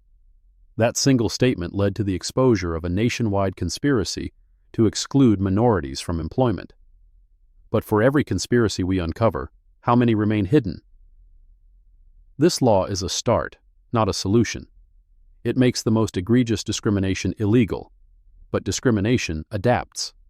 It finds new words, new methods, new excuses. "What would you recommend?" a representative asked. "Tips, vigilance, enforcement, and consequences. Real consequences, not settlements where companies admit no wrongdoing. When executives go to prison for discrimination, others will think twice." Some say this will hurt business. Discrimination hurts business. It excludes talented people, limits innovation, and creates legal liability. This law doesn't hurt business. It helps businesses that want to do the right thing compete with those that don't. Angela Steinberg was sentenced to 7 years, as agreed. But at her sentencing, she remained unrepentant. "I provided a service that was in demand," she said. "If companies didn't want it, they wouldn't have paid millions for it. I'm not the problem. Human nature is the problem." Grace stood to deliver her victim impact statement. "Dr. Steinberg, you're right about one thing. You provided what was in demand. But slavery was once in demand. Segregation was once in demand. That didn't make them right. You turned prejudice into a science, bias into an algorithm, discrimination into a business model. You gave companies the tools to exclude people like me while claiming innocence. But you failed. You failed because discrimination, no matter how sophisticated, is still discrimination. And in America, eventually, justice prevails. You'll serve your 7 years. Your network is dismantled. Your methods are exposed. But the real punishment is your legacy. You'll be remembered not as a brilliant psychologist, but as the architect of discrimination. That's your true sentence." Blake Harrison got 12 years. His father's law firm was disbanded. Charlotte Raven got 5 years. The government officials got various sentences. Senator Blackwood got 8 years. Representative Chen got 6. Judge Williams was removed from the bench and got 4. Oliver Sterling cooperated fully and got 2 years probation. But Meridian Tech paid $900 million in settlements and submitted to 10 years of federal monitoring. But there were victories beyond the courtroom. Companies across America, terrified of being the next Meridian, began real diversity initiatives. The number of minorities in tech increased by 30% in 2 years. Natural hair discrimination complaints dropped by 60%. Grace kept a photo on her desk. From that first day at Meridian, her locks styled perfectly, walking into a building that would reject her for them. It reminded her that justice isn't just what happens in courtrooms. It's what happens everywhere people have the courage to stand up and say no more. One evening, 2 years after it all began, Grace sat in her chambers, reviewing the final report from the Employment Discrimination Commission. Iris knocked and entered. "The last company in the network just signed their consent decree," Iris said. "It's officially over." "This network is over. How many others are still out there?" "Fewer than before. That has to count for something." Grace's phone buzzed. An unknown number, but she recognized the area code, Estonia. "Judge Monroe?" "Judge, my name is Victor. I'm one of the programmers who built the AI for Dr. Steinberg." "I remember. You weren't charged." "Because we didn't know. But I can't stop thinking about it. 12,000 people rejected by code I wrote." "You didn't know what it was for." "I should have asked. I should have wondered why they wanted those specific parameters. Judge Monroe, I want to help." "How?" "I've been analyzing the code. There are fingerprints, unique patterns that show when an AI is designed for discrimination. I can teach investigators how to recognize them." "You want to help us catch others doing the same thing?" "I want to atone. Will you help me?" Grace smiled. "Send me your analysis. We'll set up a meeting with the FBI's tech division." After the call, Grace stood at her window, looking out at the city lights. Each light was a life, a career, a dream. How many had been dimmed by discrimination? How many never got to shine at all? Her assistant knocked. "Judge Monroe, there's someone here to see you." Grace turned to find a young black woman with natural hair and beautiful braids. "My name is Destiny Williams. 2 years ago, I was rejected from 17 companies, all in Angela Steinberg's network. After the scandal broke, I reapplied. I just got hired at Meridian Tech, senior developer, 6-figure salary. Congratulations. I wanted to thank you for risking everything, for showing them we won't hide who we are. You don't need to thank me, just succeed, show them what they almost missed." Destiny left, and Grace returned to her work. There was a new case on her docket, another employment discrimination claim. The company was using new language, new methods, but the pattern was familiar. She picked up her pen, ready to begin again. The architect was in prison, but discrimination still needed to be fought, one case at a time. Her phone rang one last time. Michael Chen. "Grace, we just got a tip. There's another network. Healthcare this time. Hospitals using AI to screen residency candidates." "Same methods?" "Similar, but evolved. They learned from Steinberg's mistakes." "Then we'd better learn faster. You want to go undercover again?" Grace laughed. "I'm a federal judge who made national news. My undercover days are over. But I know someone who might help." "Who?" "Victoria Chen. She's been studying Steinberg's methods, learning to recognize them. She could apply to residency programs, see what she finds." "That's dangerous." "So was what I did. Victoria knows the risks." "I'll call her." "Michael, this never really ends, does it?" "No, but it gets better. Slowly, case by case, it gets better." Grace hung up and looked at the photo on her desk again. That woman, walking into Meridian Tech, not knowing she was about to expose a nationwide conspiracy, not knowing she'd help change federal law, not knowing she'd give hope to thousands. She'd just known that someone had to stand up, someone had to say no more, someone had to fight. The war against discrimination would continue tomorrow. Tonight, for just a moment, she allowed herself to feel proud of how far they'd come. Her computer dinged with a new email. The subject line, urgent, new discrimination method discovered. Grace smiled grimly and opened the email. The fight continued. But now, they were ready.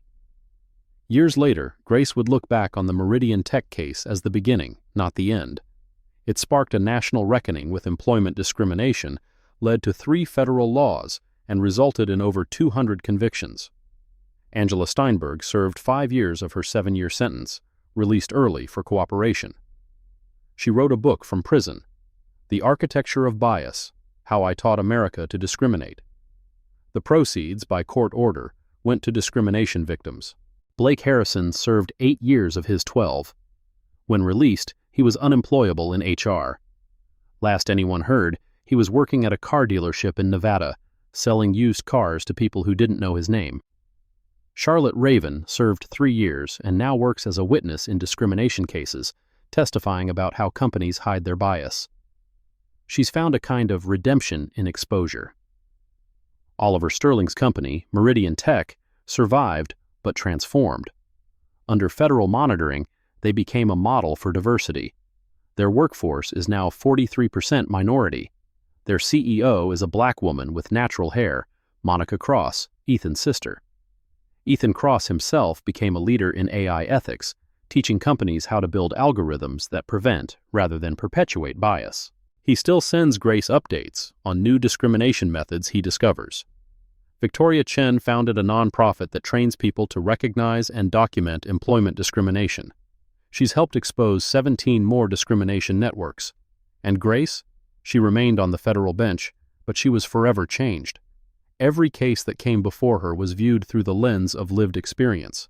She knew what discrimination looked like, felt like, cost. She'd been both victim and victor, and that made her dangerous to anyone who thought they could discriminate with impunity. In her chambers, she kept 3 things from the case: the visitor badge from her first Meridian Tech interview, a reminder of how it started; The photo of her walking into the building, a reminder of courage. And a printed email from a young girl named Aisha, who wrote, "Dear Judge Monroe, I wore my natural hair to my interview today. They hired me. Thank you for showing me I don't have to hide who I am." That email, more than any verdict or settlement, reminded her why the fight mattered.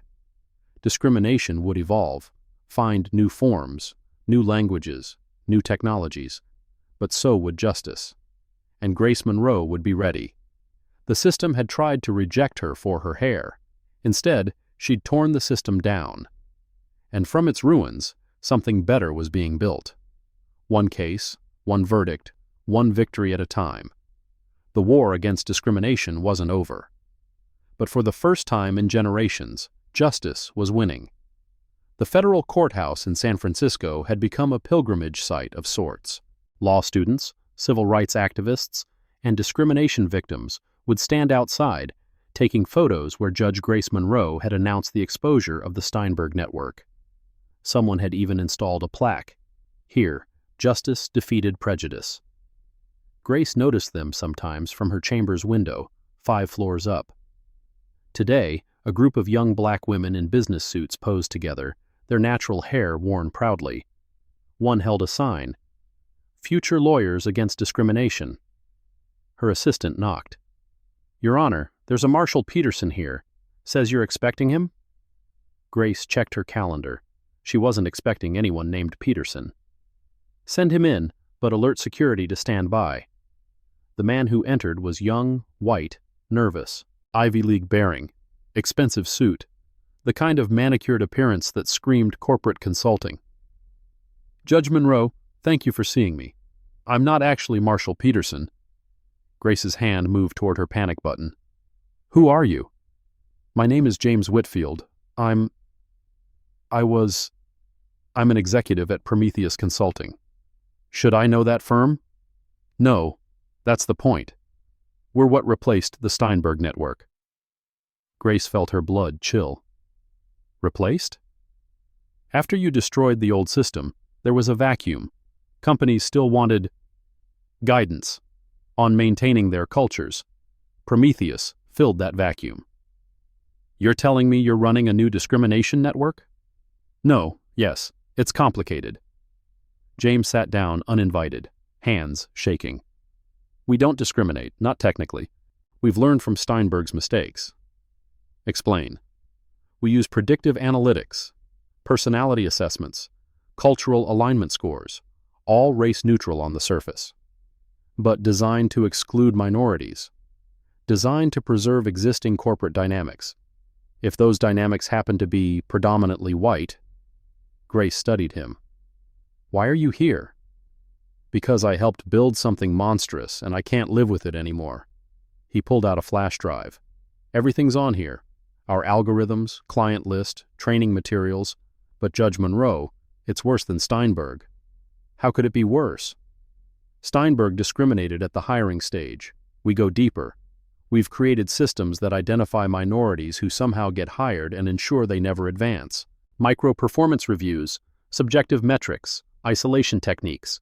We call it the glass ceiling protocol." Grace took the flash drive, her mind racing. "How many companies?" 47 majors. But here's the thing, it's all legal. We studied every lawsuit from the Steinberg trials. We know exactly where the legal lines are and we dance right up to them without crossing. There's no such thing as legal discrimination. There is, if you can't prove it's discrimination. That's what we sell, plausible deniability. Perfect documentation that shows fair treatment while systematically undermining minority employees. Who runs Prometheus? That's why I'm here. You know him. Richard Stone. Grace's stomach dropped. Richard Stone, the former VP of engineering at Meridian Tech who'd been in her second interview. He'd been questioned but never charged. Insufficient evidence. "He learned from the investigation," James continued, "saw what got people convicted and built a system that avoids those mistakes. No emails about race, no obvious patterns. Everything couched in performance metrics and cultural alignment." "But you have proof." "I have data. Whether it's proof, that's why I need you." You know how to build these cases. Grace stood, pacing to the window. Below, the law students were still taking photos, full of hope. There's more, James said quietly. Stone has people inside the EEOC. They flag investigations before they happen. Companies get warning, time to adjust their numbers, manufacture documentation. Who inside the EEOC? I don't know names, but I know there's at least 3. They call them antibodies. People who protect the system from inside the immune system meant to fight it. Grace called Michael Chen immediately. We need to meet. Now. Bring Iris. An hour later, they sat in a secure conference room, reviewing the flash drive's contents. The sophistication was stunning. Algorithms that tracked employee sentiment, identified potential whistleblowers, and recommended management strategies that invariably pushed minorities out. Look at this, Iris said, pulling up a case study. Letitia Brown, software engineer at Tecton Industries, hired 2 years ago.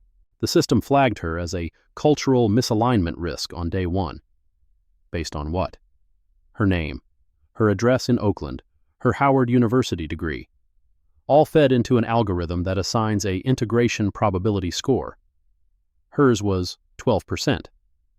So they decided she wouldn't fit in before she even started. Then they created the reality, assigned her to isolated projects, excluded her from team meetings accidentally, gave her contradictory instructions, then documented her confusion. Within 18 months, they had enough documentation to justify firing her for performance issues. Michael whistled. That's evil genius. Every step looks legitimate in isolation. Can we prove discriminatory intent? Grace asked. That's the problem. Stone learned from Steinberg's prosecution. There's no smoking gun email saying reject the black woman. Instead, there's 1,000 paper cuts, each one defensible. Grace turned to James. You helped build this. How do we destroy it? The same way you destroyed Steinberg, from the inside. But you can't go undercover again, you're too famous. And the system is designed to identify and neutralize threats. Then we need someone they'd never suspect. Who? Grace smiled grimly. Angela Steinberg. The prison visiting room was sterile, white, designed to remind visitors that this was punishment, not comfort. Angela Steinberg sat across from Grace, older but still sharp, still calculating. Judge Monroe, I wondered when you'd visit. You know why I'm here. Richard Stone, my protege, though he's exceeded even my methods. You know about Prometheus? Angela laughed.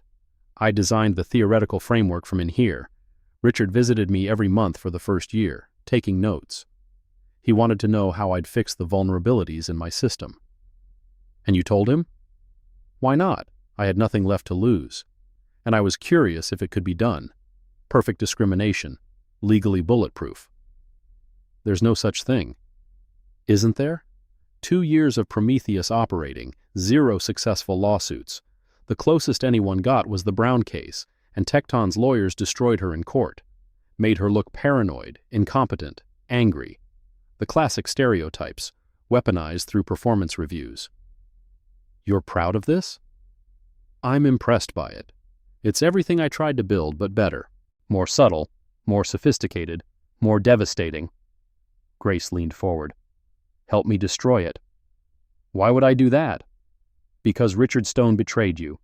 He's telling everyone the ideas were his, that you were just a failed first attempt. He's erasing you from history. Angela's face darkened. He said that? He's writing a book, Beyond Steinberg, The Evolution of Corporate Culture Management. You're a footnote, a cautionary tale of what not to do. It was partially true. Grace had seen the book proposal in James's files. That ungrateful little... Angela caught herself. What do you want? Everything. How the system really works, its weaknesses, where Stone made mistakes. And in exchange? I'll make sure history remembers that Richard Stone stole everything from you. That Prometheus is just Steinberg 2.0. Angela smiled coldly. Vanity. My only remaining sin. Very well. Get me a laptop and I'll document everything. You're in federal prison. You can't have a laptop. Then bring a stenographer. This will take days. Over the next week, Angela dictated 40 hours of testimony. The intricacies of Prometheus's system, the psychological manipulation techniques, the specific algorithms used to identify and undermine minority employees. The genius is in the subtlety, Angela explained. Take meeting scheduling. The system recommends holding important meetings at times when minority employees have documented conflicts, family obligations, religious observances, medical appointments, all tracked through their calendar data. That's invasion of privacy. That's corporate efficiency software. Every company uses calendar optimization now. Prometheus just weaponizes it. What else? Project assignment algorithms. Minorities get high visibility, high-risk projects with inadequate resources. If they fail, it's documented incompetence. If they succeed, the algorithm ensures their next project is even harder, until eventually they fail. How do we prove this is intentional? You need the source code, and Richard's development notes. He kept journals, detailed documentation of every decision. He thought he was creating a historical record of his genius. Where are these journals? Cloud storage, encrypted. But James Whitfield should have access. He was Richard's favorite protege until his conscience grew. Grace met with James again that night, in a parking garage like something from a spy movie. Can you get Stone's journals? Maybe. He gave me emergency access codes once, when he was traveling. If he hasn't changed them, try. James pulled out a laptop, fingers flying over keys. I'm in, but if I download everything, he'll know. Then we need him distracted. What would make Richard Stone drop everything? Only one thing, a threat to Prometheus. If he thought someone was about to expose them. Grace smiled. Leave that to me. The next morning, Grace did something unprecedented. She called a press conference as a sitting federal judge. 3 years ago, we exposed the Steinberg network. Today, I'm announcing that my office has received credible information about a new, more sophisticated discrimination system operating in corporate America. Reporters erupted with questions. I cannot provide details about an ongoing investigation, Grace continued, but I can say this. Any company using algorithmic systems to disadvantage minority employees should know that we're coming. And to the architects of these systems, I have a simple message. We found Steinberg, we'll find you. Her phone started ringing immediately. The chief judge, the Judicial Ethics Committee, the U.S. Attorney's Office. She ignored them all, watching James's download progress on a secure connection. It's working, James texted. Stone just called an emergency meeting. He's pulling all Prometheus executives to headquarters. Download everything. 3 hours later, James delivered 2 terabytes of data. Richard Stone's journals, the complete Prometheus codebase, client communications, financial records. Michael Chen whistled as he reviewed it. This is a RICO case on steroids, but Grace, you may have compromised it with that press conference. I'm not prosecuting it. You are. I'm just a concerned citizen who received information about discrimination. The Ethics Committee is going to crucify you. Let them. While they're focused on my press conference, you'll be building the case. The journals were devastating. Richard Stone had documented everything, his arrogance creating a perfect prosecution roadmap. Day 45. Refined the performance review algorithm. It now generates negative feedback that appears objective but correlates 0.89 with racial indicators. Beautiful in its subtlety. Day 132. Client concern about EEOC investigation. Activated antibody network. Investigation will find nothing actionable. Day 298. The beauty of the system is its invisibility. Minorities blame themselves for failing, never realizing the game was rigged from day one. This is confession to conspiracy, Iris said. But we need to identify the antibodies in the EEOC. Already on it, Grace said. I've asked Inspector General Denise Washington to review all investigations that were closed without action in the past 2 years. That's hundreds of cases. All involving Prometheus clients. The pattern will emerge. It took 2 weeks to identify the moles. 3 EEOC investigators who'd been paid through a complex series of shell companies. They'd killed 47 legitimate discrimination complaints. The arrests happened on a Tuesday morning, simultaneous raids on Prometheus headquarters and 17 client companies. Richard Stone was arrested in his office, surrounded by the motivational posters about cultural excellence that decorated his walls. But Stone was smart. He'd learned from Steinberg's mistakes. He said nothing, demanded a lawyer, and smiled as he was led away in handcuffs. "You have nothing," he told the FBI agents. Every decision Prometheus recommended was based on performance metrics. Objective, documented, legally sound. The trial would be complex, Grace knew. Stone had avoided Steinberg's obvious mistakes. No emails about race, no blatant discrimination, everything hidden behind layers of algorithmic complexity. That's when Letitia Brown walked into Grace's chambers. "Judge Monroe, I'm the engineer who was fired from Tecton. I heard about the arrests." "Ms. Brown, I'm not officially involved in this case." "I know. But I wanted you to know something. I didn't just accept my firing. I've been investigating for 2 years." "Investigating?" Letitia pulled out a laptop. "I'm a software engineer. When I realized what was happening to me, I started documenting everything. But more than that, I built a counter-algorithm." "A what?" "A program that analyzes corporate decisions for discrimination patterns. It identifies when outcomes that appear race-neutral are actually racially biased. I've been running it on publicly available data from Prometheus client companies." She showed Grace a visualization, dots representing employees, their careers tracked over time. White employees rising steadily, minorities hitting invisible walls, falling away. "The pattern is undeniable when you see it this way," Letitia said. "But there's more. I've been in contact with other victims. We've formed a network.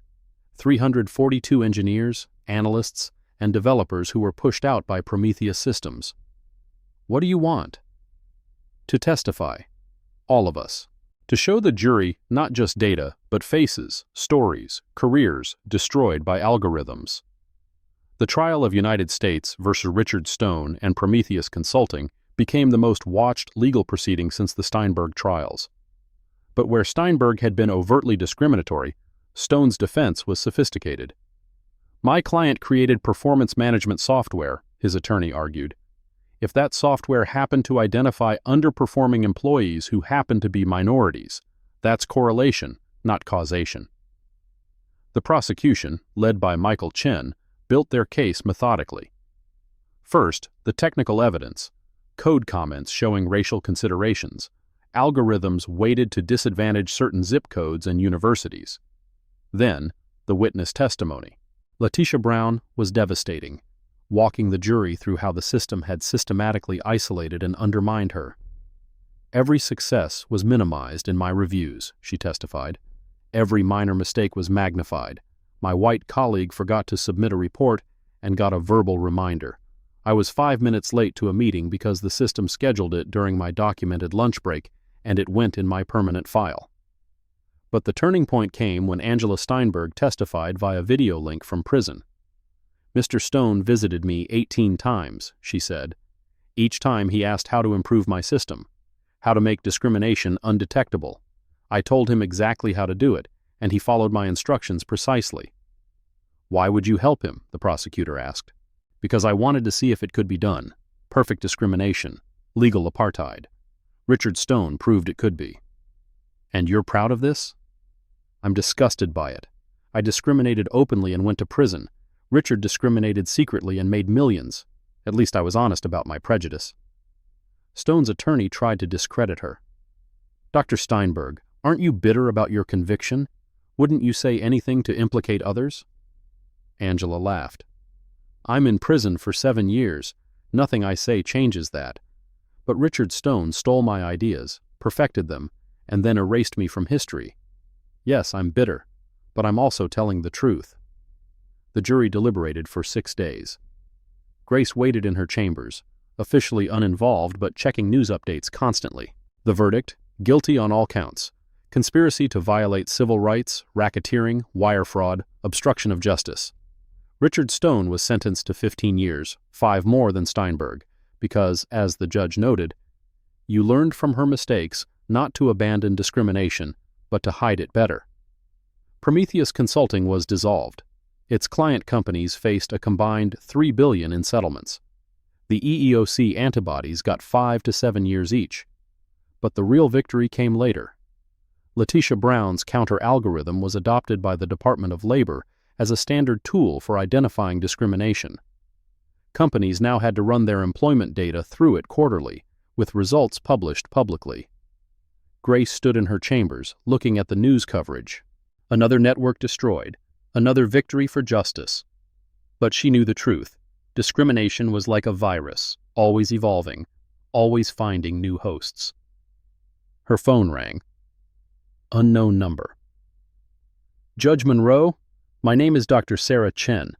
I'm a neuroscientist at MIT.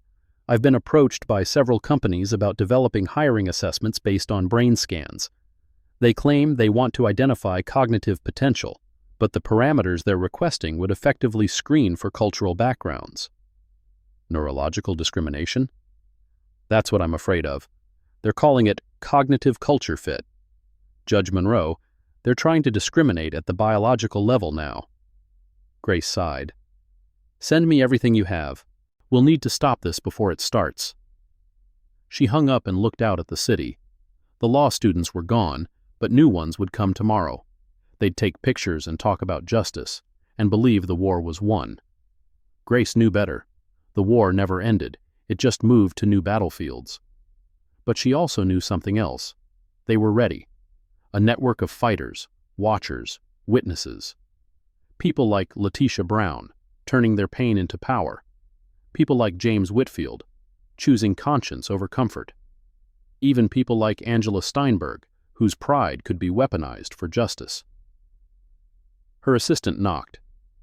Your Honor, you have a call from the President. Grace picked up the phone. Judge Monroe, I'm calling to offer you a position. Attorney General. We need someone who understands how discrimination evolves, how to fight it at every level. Grace looked at her federal courtroom, the place she'd served for years. Then she thought about all the networks still operating, all the algorithms still discriminating, all the people still being told they didn't belong. When do I start?